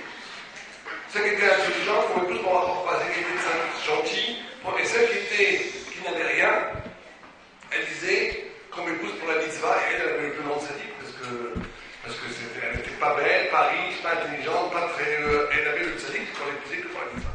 Mais on voit que là, dans l'épellation de la Gemara, l'appellation de la Gemara l'une après l'autre, c'est la beauté qui vient en premier. Donc le problème, c'est pas de chercher un homme qui nous plaît physiquement ou une femme qui nous plaît physiquement, c'est tout à fait légitime. C'est même recommandé pour certaines personnes qui ont besoin de ça, il n'y a pas de problème. Le problème, c'est qu'est-ce qu'on fait avec ça? Est-ce que si c'est attirant de la beauté, c'est pour correspondre, comme Rav l'a fortement bien dit, correspondre à une image que les goïms ont gravée dans notre, on appelle inconscient, la conscience, ce que vous voulez, à travers des lectures de magazines, de romans, des films qu'on a vus à la télé ou sur Internet, tout ce que vous voulez, et qu'on a fabriqué une image intégrée et importée des goïms, de l'esthétique, qui va modifier vos choix, là on a un problème. Mais ce problème, c'est pas que dans le choix de son khatam, c'est dans le choix de tout dans la vie, où on va être colonisé, infecté par toute une image symbolique et esthétique des goïms qui vont nous guider à distance, où on va plus être libre. Comme le maître a très bien expliqué, on va vivre une vie qui n'est pas notre vie. On va vivre un choix qui n'est pas notre choix, un désir qui n'est pas notre désir, une admiration de la beauté qui n'est pas vraiment moi. Mais si par contre, cette recherche de la beauté de l'autre, elle correspond profondément à l'image poétique, à l'image spirituelle de ce dont j'ai besoin pour aimer, pour être amoureuse, Parce que fondamentalement, c'est une adéquation de l'âme et du corps et de la personnalité. Ça, il ne faut pas nier ça. On n'est pas des anges, pas vivre, je vais épouser une personne juste parce qu'elle est sadique. Ça ne marche pas comme ça. Il faut aussi qu'il y ait une adéquation, qu'il y ait un désir réciproque, qu'il y ait une envie d'être avec une personne qui me fait rêver. Et donc c'est très important de respecter ces dimensions. Mais là, il faut faire un travail d'introspection, effectivement. Les critères esthétiques de beauté que je projette sur mon futur partenaire sont-elles à l'origine alimentées par ce que je représente, par ce que je suis, ou bien par, en réalité, des images qui me sont plaquées de l'extérieur. Donc c'est la question qu'il faut se poser. Mais si c'est quelque chose qui correspond à la vérité de moi, c'est très bien. Je vais non pas rajouter, mais donner de manière encore autre de voir les choses. La Gemara nous dit qu'on ne peut pas épouser quelqu'un si on ne l'a pas vu. Alors, vous allez dire, pourquoi? Mais il faut bien qu'à un moment, on se plaise. Et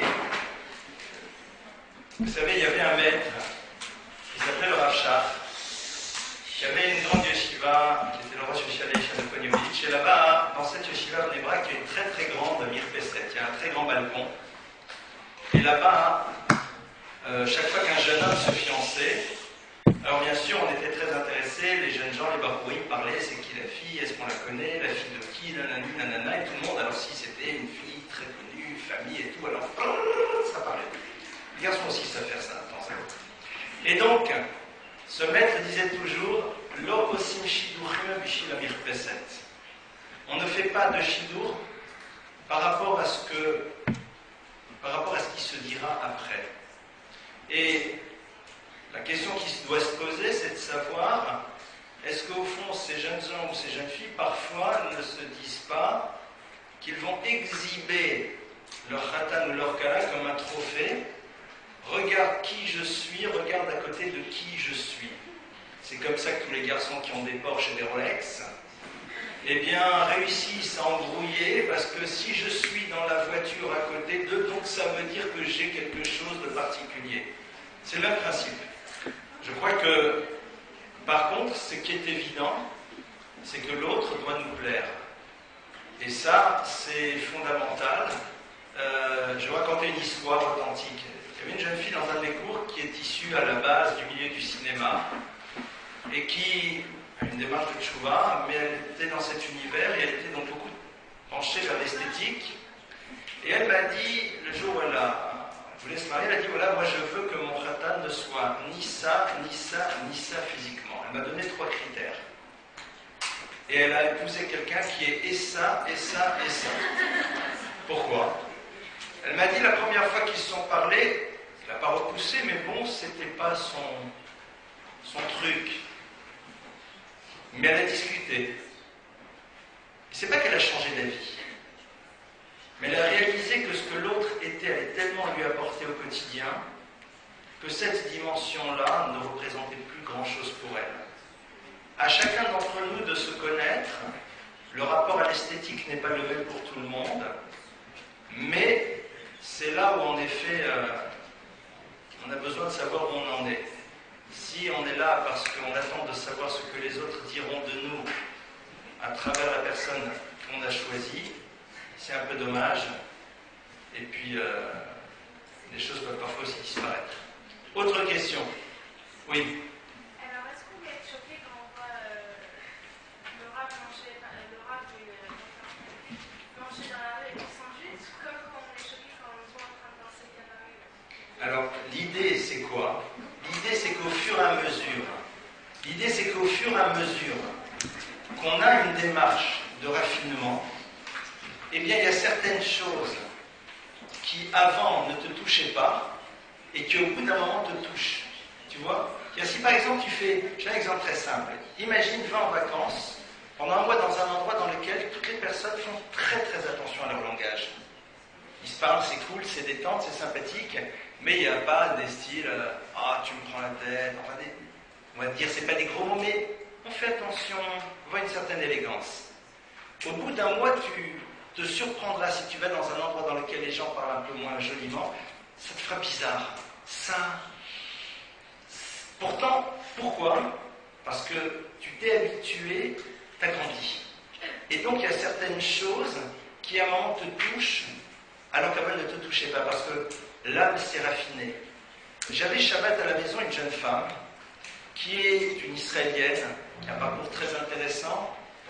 Elle est à la fois officier dans l'armée d'Israël, elle est danseuse, elle a plein de choses. Une jeune fille qu'on appelle aujourd'hui très belle.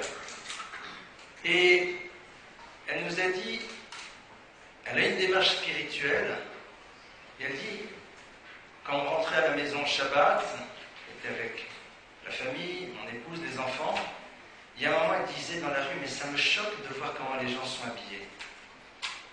Pourtant, c'était comme ça que j'étais, et que je suis encore plus ou moins parfois habillé, mais pourquoi? Parce que sa dimension spirituelle qui commence à se développer fait que certaines choses la touchent. Il y a une sensibilité qui se crée, et c'est ça au fond la chose la plus merveilleuse qui soit. Donc, à un moment, on dit ça ne me touche pas, et puis on dit mais non, c'est pas moi. Et c'est ça qui nous fait grandir. Autre question. Avant de passer à celles qui ont été écrites. Oui.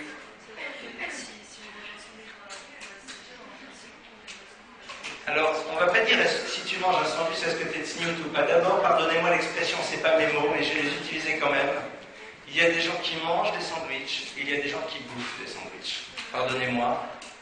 Il y a une manière élégante de manger. On se met un peu sur le retrait. C'est pas juste parler et manger en même temps. C'est une différence entre croquer son truc devant tout le monde et avoir une attitude un peu... C'est dans des détails. Mais c'est dans des détails qu'on remarque la grandeur de quelqu'un. Donc c'est là-dedans où en effet tu vois ton évolution. Autre question. Alors, on va passer aux questions écrites avant de... Ah oui, madame. Pourquoi tellement de contraintes? Alors ça va, puisque pour avoir conscience qu'il y a à un moment une imperfection, il suffit d'avoir un bracelet autour du bras et ça suffit. Chez les populations africaines. Pourquoi 2 bracelets, on va être marmé. vous avez employé un mot, vous voyez, qui est tout à fait significatif. Vous dites contrainte. Alors que, vous savez, il faut comprendre cette idée, c'est très important. En écho à ce que vient de dire le mec, là, c'est pas une contrainte. Si c'est une contrainte, c'est qu'on a encore le principe. Ça devient une seconde nature. Vous savez que la Torah, en essence, les mitzvot, c'est pas des choses que Dieu nous ordonne de l'extérieur. Ça révèle, chaque mitzvah, elle correspond à un membre du corps. Pourquoi? Parce qu'en réalité, chaque mitzvah fait épanouir une partie de la dimension humaine. Les mitzvot qui sont liés à la parole vont faire que la parole, le Padel la Shodara, étudier la Torah, bien été prier, vont développer, affiner, donner une dimension à la parole extraordinaire. Les mitzvot de mettre les tefillin, ça permet à l'homme de mettre la Torah dans son cœur, la Torah dans sa tête, la Torah dans ses bras, etc. etc. Les mitzvot, c'est toujours, c'est pas des ordres absurdes qui sont donnés de l'extérieur pour qu'on les porte comme des âmes pour traiter des livres.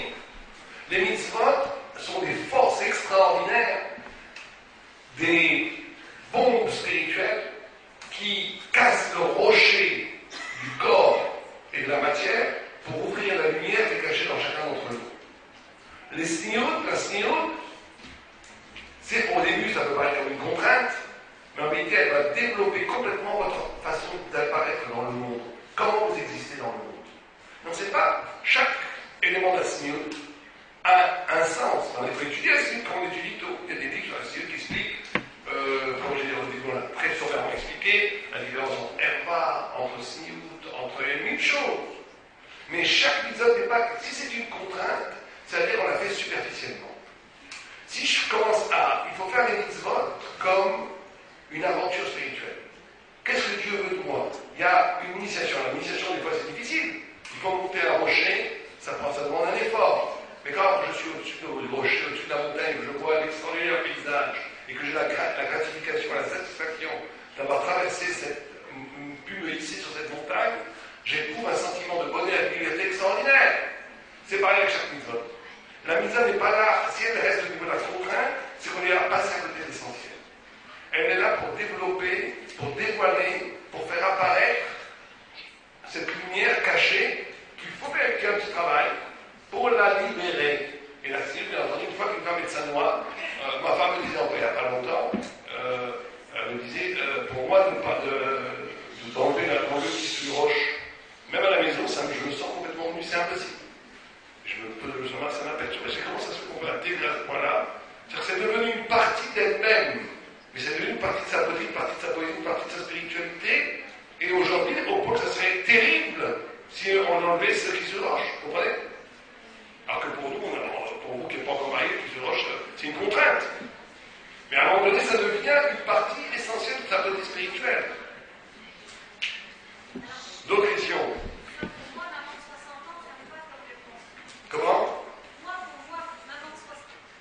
Et pour la maman de 60 ans, ça va comme je pense. Mais pour moi, jeune fille de 15 ans, je vois la facilité, l'ouverture. Mon âge, hein. Je vois l'ouverture. Attendez, à 15 ans, vous avez autant de richesse qu'une femme de 60 ans. Donc on a respecté. Comment pour une fille de 15 ans, comment est-ce qu'on fait passer ça? Comment je peux m'intégrer cette notion en disant J'ai 15 ans. Il y avait jamais un rap qui disait. Oui, il y a un rap qui dit qu'il faut toujours travailler à partir de l'acquis vers le non-acquis. Il y a des choses aujourd'hui, des mitzvot aujourd'hui, que vous faites et que ce serait impossible de ne pas les faire. Il y a des choses aujourd'hui que vous faites, il n'y a pas une personne ici, et même quelqu'un qui n'est pas très religieux, il y a des choses, des lignes rouges qui ne pourra pas transgresser. La plupart des gens ne peuvent pas voler, ne peuvent pas tuer, ne peuvent pas insulter des vieillards. Il y a des gens qui ne peuvent pas se promener tout nus, etc., etc. Donc vous avez déjà intégré énormément de mitzvot qui font partie maintenant de votre respect de vous-même. Donc à partir de ce que vous avez déjà intégré, vous devez travailler une réflexion, de dire à partir de ça, comment je peux évoluer dans un sens où je vais essayer d'aller plus haut, plus loin, plus profondément, plus intensément. C'est tout. Alors sinon, on ne peut pas passer de 0 à 100 d'un seul moment, c'est un travail. Je crois que après, il y a des choses extrêmement concrètes. Et la question qui se pose, c'est quand on est confronté, là je parle, alors les jeunes filles, vous écoutez pas, je parle qu'aux parents, donc vous écoutez pas ce que je dis. Quand un parent est confronté à un enfant qui a un problème avec la tsniout, le parent doit se poser la question de savoir mais qu'est-ce que mon enfant cherche? Qu'est-ce qu'il cherche? Alors soit peut-être on cherche à se démarquer, soit peut-être à dire et si je ne suis pas ce que tu veux que je sois, est-ce que tu m'aimes quand même? Est-ce que... Et puis après, poser la question de c'est quand la dernière fois qu'on lui a fait un compliment? Parce que quand vous faites attention à votre look, à l'extérieur, vous en recevez beaucoup des compliments. Et là-dessus, je pense que aussi les frères ont un rôle à jouer si on a, c'est de parler aussi à leur sœur de la manière dont ils la voient. Moi, je trouve que c'est très important qu'un garçon soit capable de dire à sa sœur, ça ne doit pas vraiment. Ou alors c'est très joli mais pas métable. Ce genre de choses. D'accord? C'est très concret. Plus qu'une jeune fille ou un jeune homme se sent épanoui dans sa maison, plus ça lui sera facile. Ça ne veut pas dire que s'il n'y arrive pas, c'est qu'il n'est pas épanoui chez lui. Mais c'est ça qui va être important. Il y a une question qui a été posée, alors je reparle à nouveau toujours de l'impératif, c'est les autres. D'accord? Les autres. Alors il y a un grand principe, c'est que dans la vie, c'est les autres qui souvent nous imposent. Et sinon, t'es pas cool, t'es pas in, t'es coincé, mais il faut assumer. Je vais vous raconter une histoire qui m'appartient, mais que je m'autorise à raconter. Mon épouse a grandi dans une ville à l'étranger, dans une école juive dans laquelle c'était la seule, je dis bien la seule, dans sa classe qui était chômérette Shabbat et qui mangeait cachère. Il y avait deux options. Soit pour pouvoir exister, elle se pliait à la volonté des autres, soit au contraire, elle montrait qu'elle était elle-même et que ce n'était pas les autres qui allaient décider de ce qu'elle allait de sa vie. Elle a fait son choix. Et ça, c'est dans la tête. Et sachez que, au passage, parfois ces règles peuvent nous sembler être difficiles, mais c'est comme dans l'éducation. On aime ses parents aujourd'hui pour les raisons pour lesquelles on risque de ne plus les aimer un jour. Et on n'aime pas ses parents aujourd'hui pour les raisons pour lesquelles on les aimera un jour. On n'aime pas trop nos parents lorsqu'ils nous disent « fais attention, c'est pas toi ».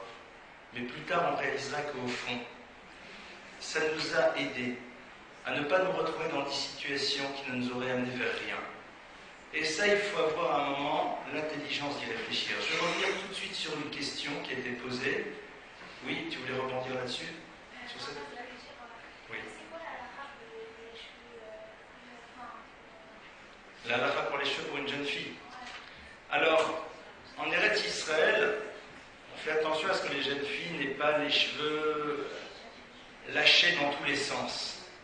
Et alors, de manière générale, les filles qui ont des cheveux lâchés, elles les laissent jusqu'aux épaules. Sinon, quand elles ont des cheveux plus longs, elles les attachent. Je crois que la question n'est pas de savoir la halakha me permet jusque-là, j'ai encore 1,2 cm. D'accord? C'est de savoir à un moment, qu'est-ce qui se cache derrière ça? C'est quoi l'idée? D'accord?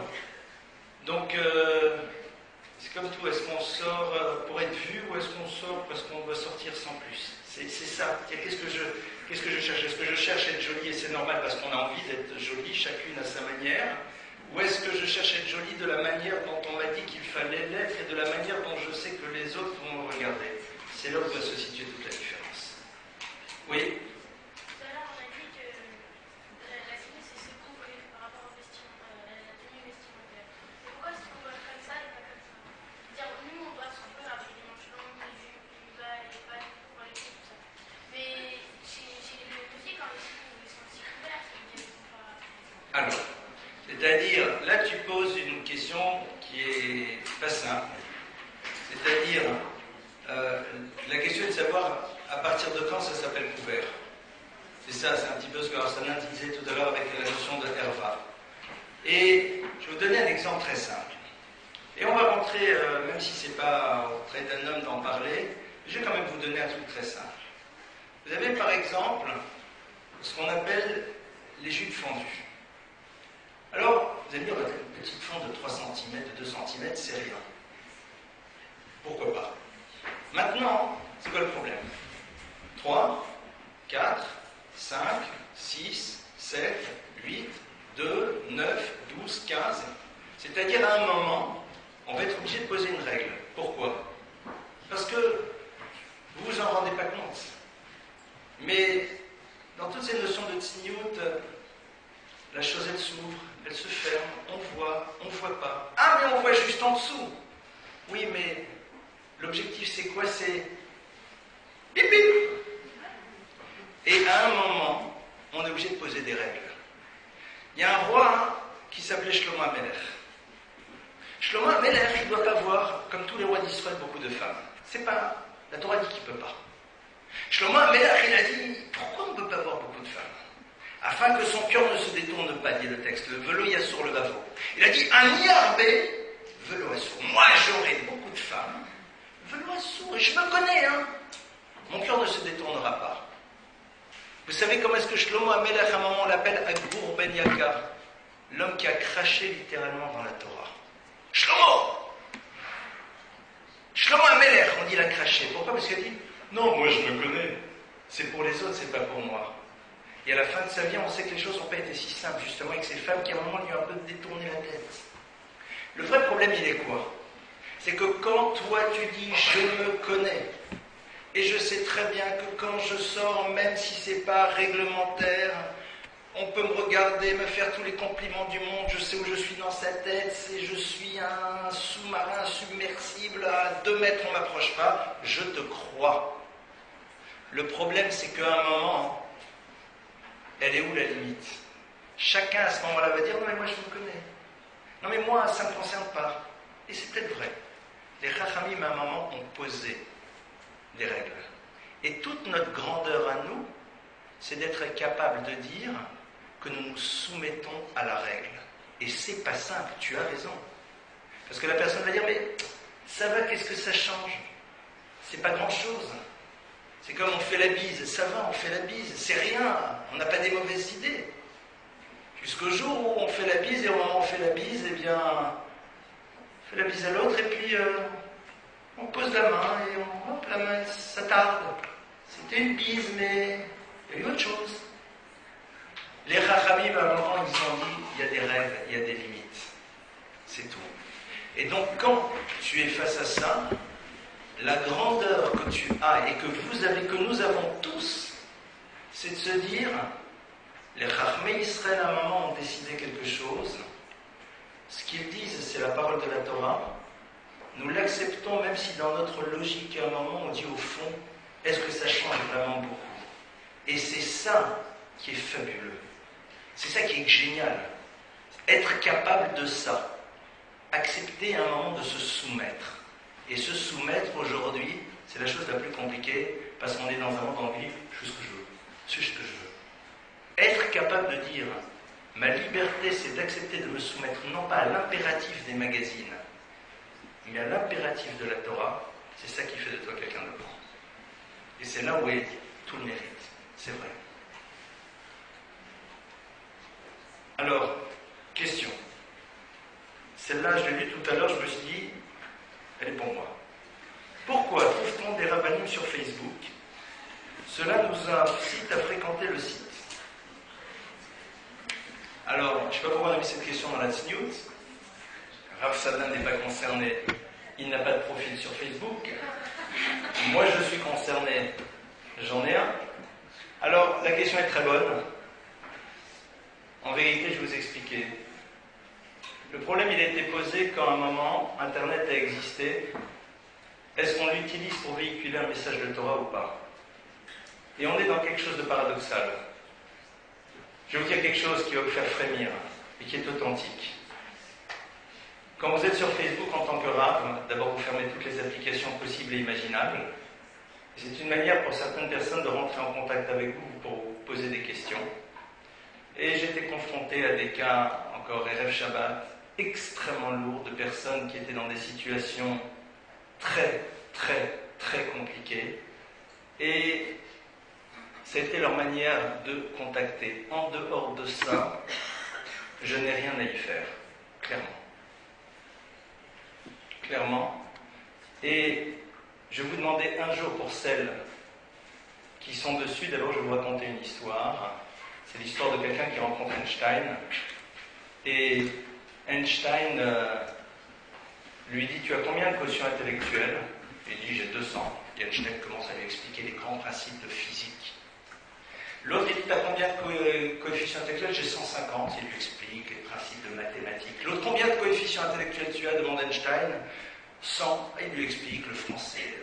L'autre, combien? Il descend 50, le football. 30, les BD. Et puis l'autre, il dit, t'as combien de coefficients intellectuels? Il dit, j'ai 10. Ah, t'as 10? T'as combien d'amis sur Facebook? La question est de savoir ce qu'on y fait. Et je vais vous proposer de faire un truc. Il y a les systèmes du mur, les commentaires, pour celles qui malheureusement y sont. Amusez-vous un jour à dire à voix haute dans une conversation ce que vous avez écrit sur un mur. Vous allez voir comment vous allez vous sentir ridicule. D'accord? Il n'y en a pas beaucoup qui ont Facebook, Baruch Hashem. En tout cas, moi je peux vous dire que je connais des personnes qui sont parties de là-bas et qui remercient tous les jours le ciel d'être partis d'un endroit qui leur a fait perdre du temps, de l'énergie, et qui en même temps crée de vous une image qui n'est pas vous-même. Ça serait tout un cours sur ça, c'est pas le sujet d'aujourd'hui, mais apprenez à vous libérer de vos chaînes. Autre question? Oui.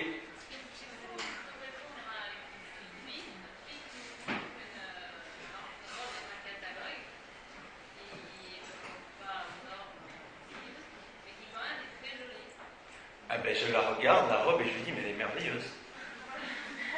Mais c'est vrai. La robe peut être très jolie, mais c'est pas parce qu'elle est jolie que je vais la mettre. C'est-à-dire, à un moment, je vais passer à Rav Sadin le micro pour qu'il développe ça, mais à un moment, c'est comme un garçon qui passe devant une super Ferrari et le père lui dit, mais non, c'est rien du tout. C'est pas vrai. Une superbe voiture. Maintenant, est-ce que c'est vraiment si important pour moi ou pas? Je n'en sais rien. Car à un moment, la Gemara nous dit une chose très simple. Elle dit à Yomar Adam Yefshi, qu'un homme ne dise pas sur ce qui est interdit, ça me dégoûte. Vous entendez les filles? On ne doit pas dire sur ce qui est interdit, ça me dégoûte, c'est nul. Aller détendre sur une plage, pas se poser la question si elle est mixte ou pas, pouvoir acheter une glace là, on veut manger un shawarma, moi ça se pose la question si c'est caché ou pas. C'est plus facile.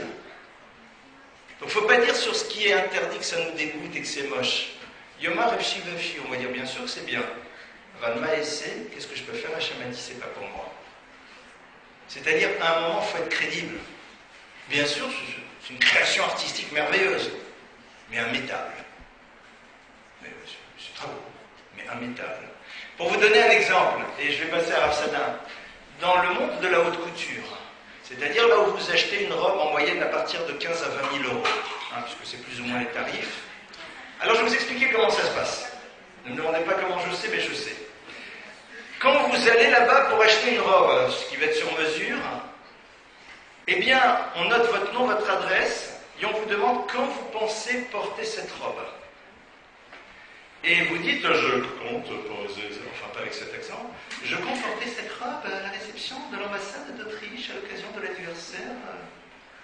Et on vous dit, pensez-vous que dans cette soirée, vous rencontrerez Madame de Surmignac, Mademoiselle de machin chose et Madame de truc. Vous dites, non, elles ne seront sûrement pas cette soirée, alors on dit, donc vous pouvez acheter cette robe, vous serez la seule à la voir. C'est-à-dire qu'il faut être seul, être visible. Vous voyez un petit peu ce que ça veut dire? Si quelqu'un d'autre a la même, alors je ne peux plus la mettre. Donc c'est pas qu'elle est belle, c'est que je vais être vu et être sûr qu'il n'y a que moi qui vais être vu. Voilà ce qui se passe derrière, donc cette esthétique qui au fond cache des choses bien plus compliquées derrière. Alors ça, on est questions. On est continué questions. Oui.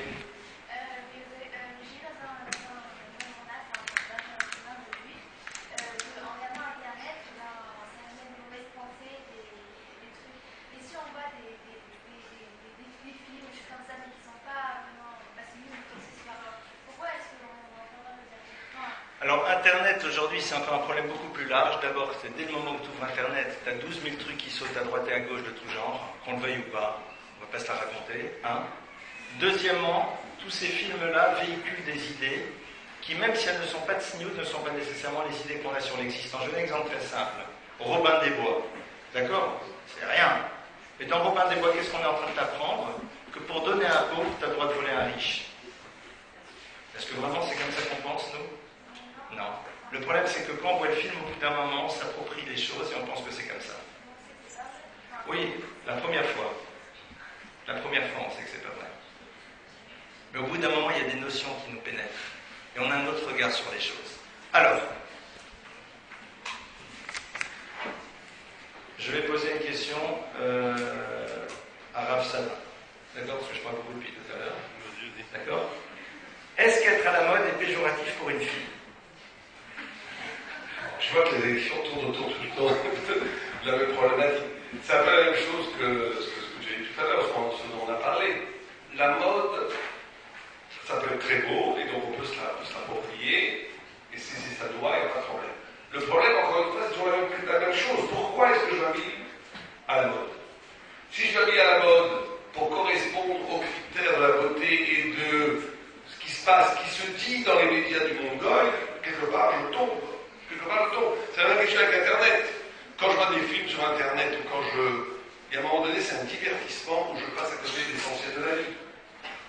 C'est vrai que c'est des notions un peu hautes, un peu difficiles à comprendre. Mais un juif, et c'est ça être juif par rapport à un goy, c'est à un moment donné une vie, une existence qui a du sens. Il mange pour faire des mitzvot. Il rit parce que ça mène de la joie Shabbat. Il voyage pour un but spirituel. Et tout a un sens. Du moment où je rentre chez moi, et des gens m'ont dit sincèrement, là dans la chambre, je suis brave, je parlais contre justement Internet, il me dit, ou la télé, il me dit, moi j'ai besoin tous les jours de m'écrouler une heure devant ma télé. Je suis fatigué du boulot, je rentre, je le crois, moi il est honnête, il le dit. Il s'écroule devant la télé, match de foot, film, de l'émission, les informations que vous voulez. Bon, au moins il est honnête. Mais il faut comprendre ce qu'on fait lorsqu'on fait ça. À un moment donné, quand on sait le média, la télé, Internet, à part peut-être les cours de temps, on l'a entendu, mais c'est un Kelly qui, au-delà même des idées qu'elle répand, au-delà même des idées qu'elle répand, ou des images interdites qu'elle répand, elle crée un rapport au monde où je suis devenu passif, où je suis un consommateur, où je perds le sens de ma vie, où je ne suis plus actif, où c'est plus moi qui décide du rythme de ma vie, je suis happé et je suis standardisé, je suis instrumentalisé, je deviens un des millions de personnes qui regardent ça au même moment. Je ne suis plus rien, je ne suis plus juif. Je perds ma liberté d'être humain. Je suis complètement passif à ingurgiter des images qui me font jouir. C'est horrible, quelque part c'est horrible. Donc ça, il faut être capable de dire non. Vous savez qu'il faut Raphaël de Brice, qui était un immense le Einstein de l'Emma. Un jour, il buvait, je ne sais pas ce que c'était, un certain verre, et il n'a pas fini de boire le verre. Et un de ses amis lui dit, pourquoi tu ne finis pas de boire le verre? Il a dit, c'est pas parce que le verre fait 33 centilitres que je dois boire 33 centilitres. J'ai bu ce que j'avais besoin. C'est une liberté, vous comprenez? Lui, c'était rien. Lui, déjà à l'époque, c'était que des histoires, des tentations de verre de 33 centilitres. Imaginez aujourd'hui ce que ça serait. C'est-à-dire que les gens, ils ont l'impression qu'on leur donne un coca à 33 centilitres. Il faut qu'ils finissent. Pourquoi? Parce qu'ils n'osent pas. Parce que le commerçant ou l'industriel du Coca-Cola a décidé que je devais boire 33 centilitres. Et je vais boire. Donc ça, c'est une instrumentalisation. C'est une aliénation des comportements. Tout ça, c'est d'inscrire l'homme. Il faut bien comprendre que le business, l'idéologie, l'argent, l'idéologie, le politique, tout ça a un but profond, c'est de standardiser l'humain pour qu'il corresponde aux normes que les goïms veulent établir sur la planète. Le peuple juif, depuis 3000 ans, c'est un peuple rebelle. Un peuple qui a toujours dit, nous, on ne rentre pas dans la combine. Nous, notre centre de gravité, c'est pas le politique, l'économique, le business, c'est un cadeau de Dieu, c'est Dieu. Et donc on est plus fort que tout. On est éternel, indestructible, parce que justement, on ne fait pas partie de ce business-là. Donc quand on rentre un peu trop, on fréquente un peu trop Internet, les films, la télé, quand on rentre trop dans ce modèle-là, on ne s'en rend pas compte. Mais on est en train d'être complètement conditionné pour penser, agir, parler, désirer comme un non-juif. Et donc on perd notre identité juive. Ah, j'ai sélectionné de ne pas avoir les cheveux pas de Sanoa, d'accord, ça ne suffit pas. Bon, une fois de temps en temps, ça ne va pas changer la vie, mais il faut savoir que fondamentalement, il y a un interdit du divertissement qui ne fait pas de sens. Et ça, c'est pareil pour tout. Et donc ça, c'est un travail que le juif et l'homme et la femme juive doivent accomplir. quelle autre question? Alors, faut-il accentuer sur sa beauté au moment du shidour? Alors que la relation ne doit pas être établie sur l'aspect physique. Rabbi qui a fait une centaine de shidour avant de rencontrer sa femme, il est plus expert que moi. J'en ai eu qu'un. J'en ai eu qu'un seul, c'était elle. Il est plus expert que moi.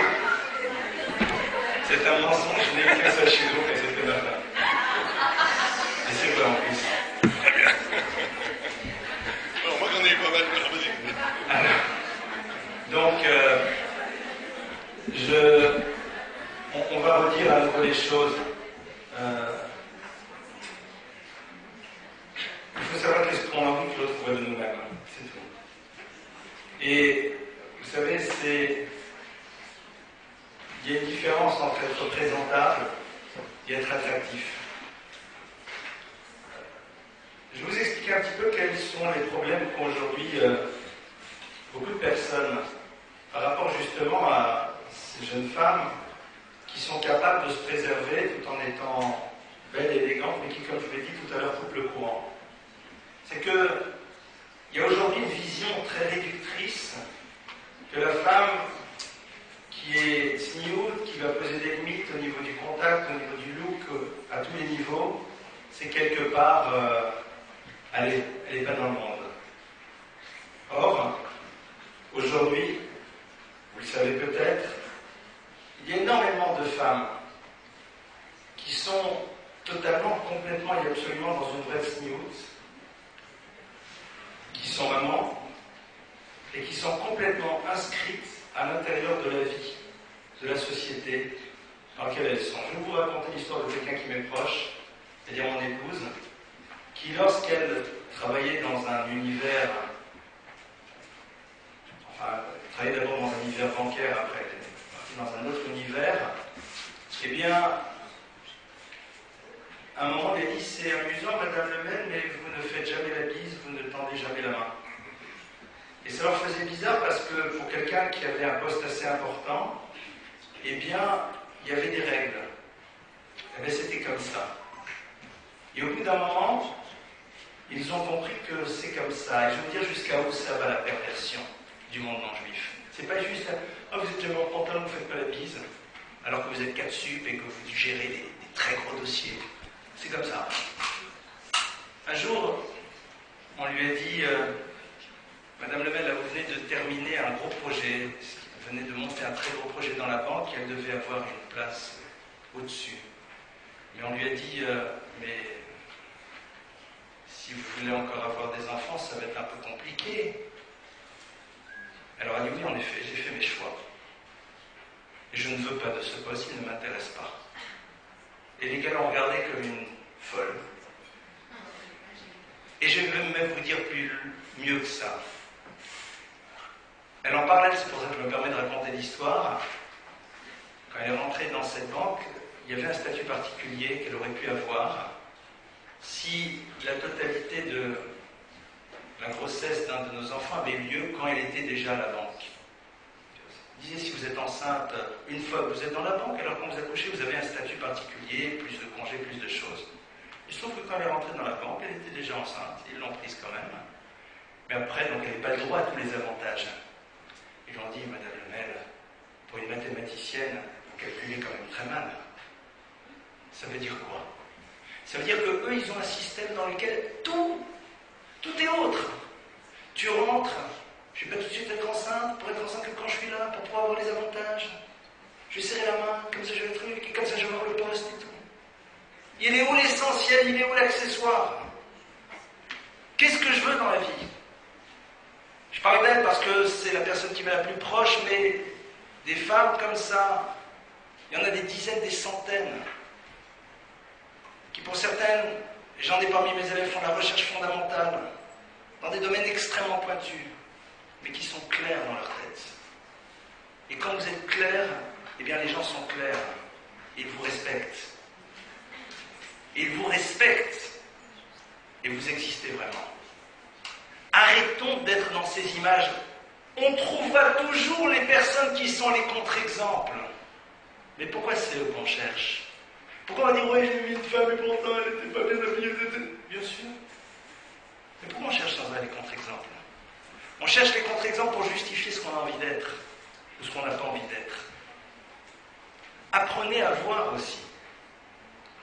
Il y a énormément de modèles dans tous les univers de femmes juives qui se sont respectées, qui se respectent, qui ont une exigence par rapport à elles-mêmes, J'exige de moi. Et c'est ça, au fond, qui doit être, à mon avis, votre modèle, qui va vous permettre vraiment de grandir. Ça, c'est... Alors, bien sûr, quand on arrive au Shidour, ben, on s'habille comme on s'habillerait un Shabbat, joliment. Il y a une différence entre être jolie et être attirante. Être jolie, c'est avoir un sens de l'esthétique. Être attirante, c'est avoir une stratégie de conquête. Et ça, c'est un peu dommage. Autre question, je pense qu'on va conclure dans 1 minute. Dans 5 minutes, on va conclure. Alors, encore. Rav Sada, on vous demande des conseils pour vaincre le Yetzer Hara dans un monde dans lequel la tentation de ne pas vouloir être sniout est grande. Bien. Alors moi, je serais très très capable de dire comment il faut vaincre ce Yetzer Hara parce que j'ai un grand Yetzer Hara. Alors c'est vrai qu'il n'en a pas beaucoup. Il va y avoir des difficultés à dire, mais c'est pas grave. Bien. Moi, quand j'ai dit qu'il était beau, c'était vrai, il dit bah. Bien. C'est vrai que moi j'ai entendu des choses qui m'ont étonné. Il y a Rav Moshe Shapira, qui est un très grand rave à Jérusalem, qui a dit une phrase qui m'a beaucoup frappé, qui a dit que lui, s'il avait l'âge 20 ans aujourd'hui, il n'est pas sûr qu'il résisterait à la tentation tellement qu'aujourd'hui il y a un déferlement du Yetzer Hara. Je n'ai pas très bien compris parce que je n'ai pas l'impression qu'il n'y a plus de Yetzer Hara aujourd'hui, qui a 30 ans. Mais les rabbinim disent ça, sûrement à cause d'Internet, j'imagine. Sûrement à cause d'Internet. Et surtout, peut-être aussi parce que les gens sont moins naïfs, les gens sont moins candides, et qu'il y a une connaissance de plus en plus précoce du commerce charnel ou des choses comme ça, c'est sûr. Mais je crois que, paradoxalement, ce flot d'insanité et ce flot d'antisniout, de laisser aller, qui est de l'universel, peut être utilisé par un juif comme un levier, comme un ressort autour de dire Adkan, ça suffit, c'est pas possible. C'est trop nul. C'est justement, vous savez que tous les effets dans la mode, c'est toujours des reprendre, on va jusqu'au bout d'une logique, après ça devient ringard, on passe à autre chose qui est le contraire. Et bien je pense qu'on peut utiliser ces mécanismes, un des leviers de combattre les Sahara, c'est de dire c'est trop commun, trop nul, tout le monde est comme ça, tout le monde n'est pas comme ça. Et donc ça va donner au contraire une possibilité de hauteur, de rester soi-même plus forte encore. Mais je pense que le problème de combattre les Sahara, c'est toujours aussi entre deux grands classiques. C'est un, se protéger. Il faut être capable de se protéger. On ne va pas dans les endroits où on ne va pas sur Internet, on ne va pas dans des lieux où l'ambiance est au laisser-aller, au non-sniout. Ça, c'est un des côtés du combat qu'on doit faire. Mais un deuxième côté, c'est un travail plus intérieur. C'est justement de se dire où est-ce que je vais investir mon plaisir? Qu'est-ce qui me fait plaisir? C'est-à-dire que c'est très important que la lutte contre les Sahara ne soit pas que frustrante. C'est interdit. Mais de développer une joie de l'existence positive de la Torah. Donc chacun doit trouver, ça va être l'étude de la Torah, d'autres ça va être le recette, d'autres ça va être de faire des houlottes, d'aider les autres. Chacun doit trouver une fonction dans la Torah qui va leur donner un épanouissement, un plaisir, une existence forte, qui va donner une colonne vertébrale dans l'existence qui va leur permettre de ne plus être attirés par le Yetzer Hara. Vous savez que le Yetzer Hara, il se nourrit d'un élément. Toujours. Il se nourrit du vide. Quand le mal, comme ça il dit le paradigme, comme je le rappelle avec les rouges, je crois aussi, il dit que, il dit que le mal, il rentre toujours dans un espace vide. Un espace vide. L'homme, il est vide. Il a besoin de combler vide, il a besoin de plus évident de combler vide, c'est le Yetzer Hara, c'est la faute. Mais si quelqu'un est plein, si quelqu'un est animé de projets spirituels, de projets intellectuels, de projets émotionnels, il fait des choses dans le bon sens, et vous n'êtes pas attiré par la faute.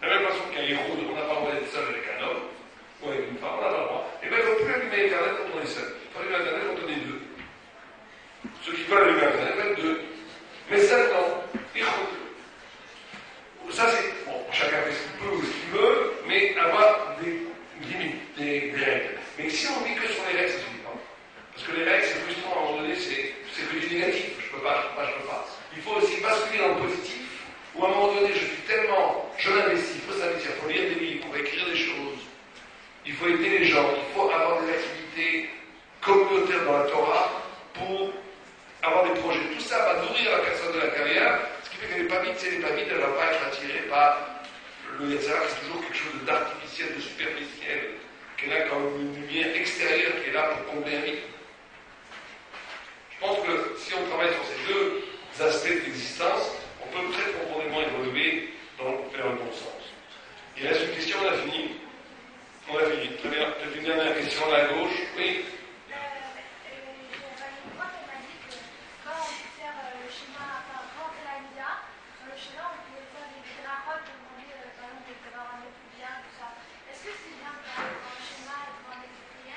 Non, pendant le schéma, il y a encore une prière.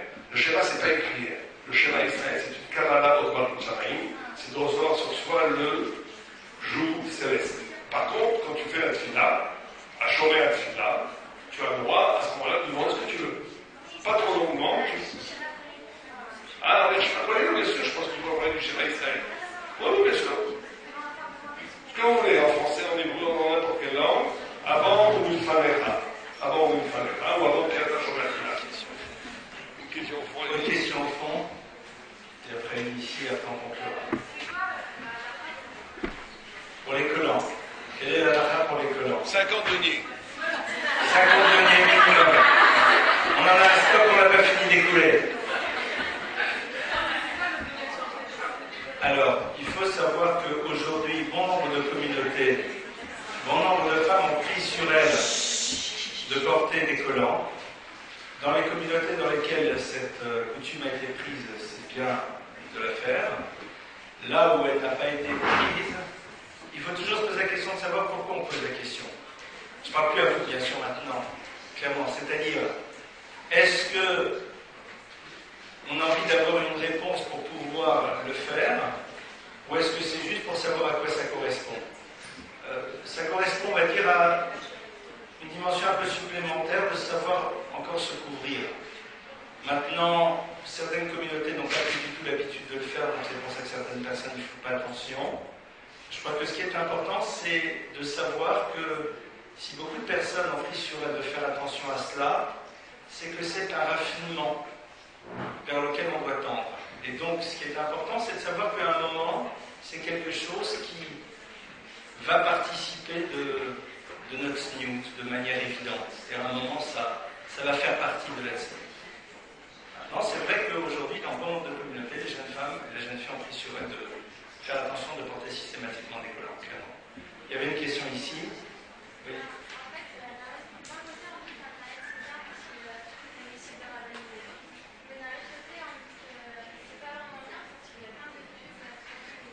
Pas très caché.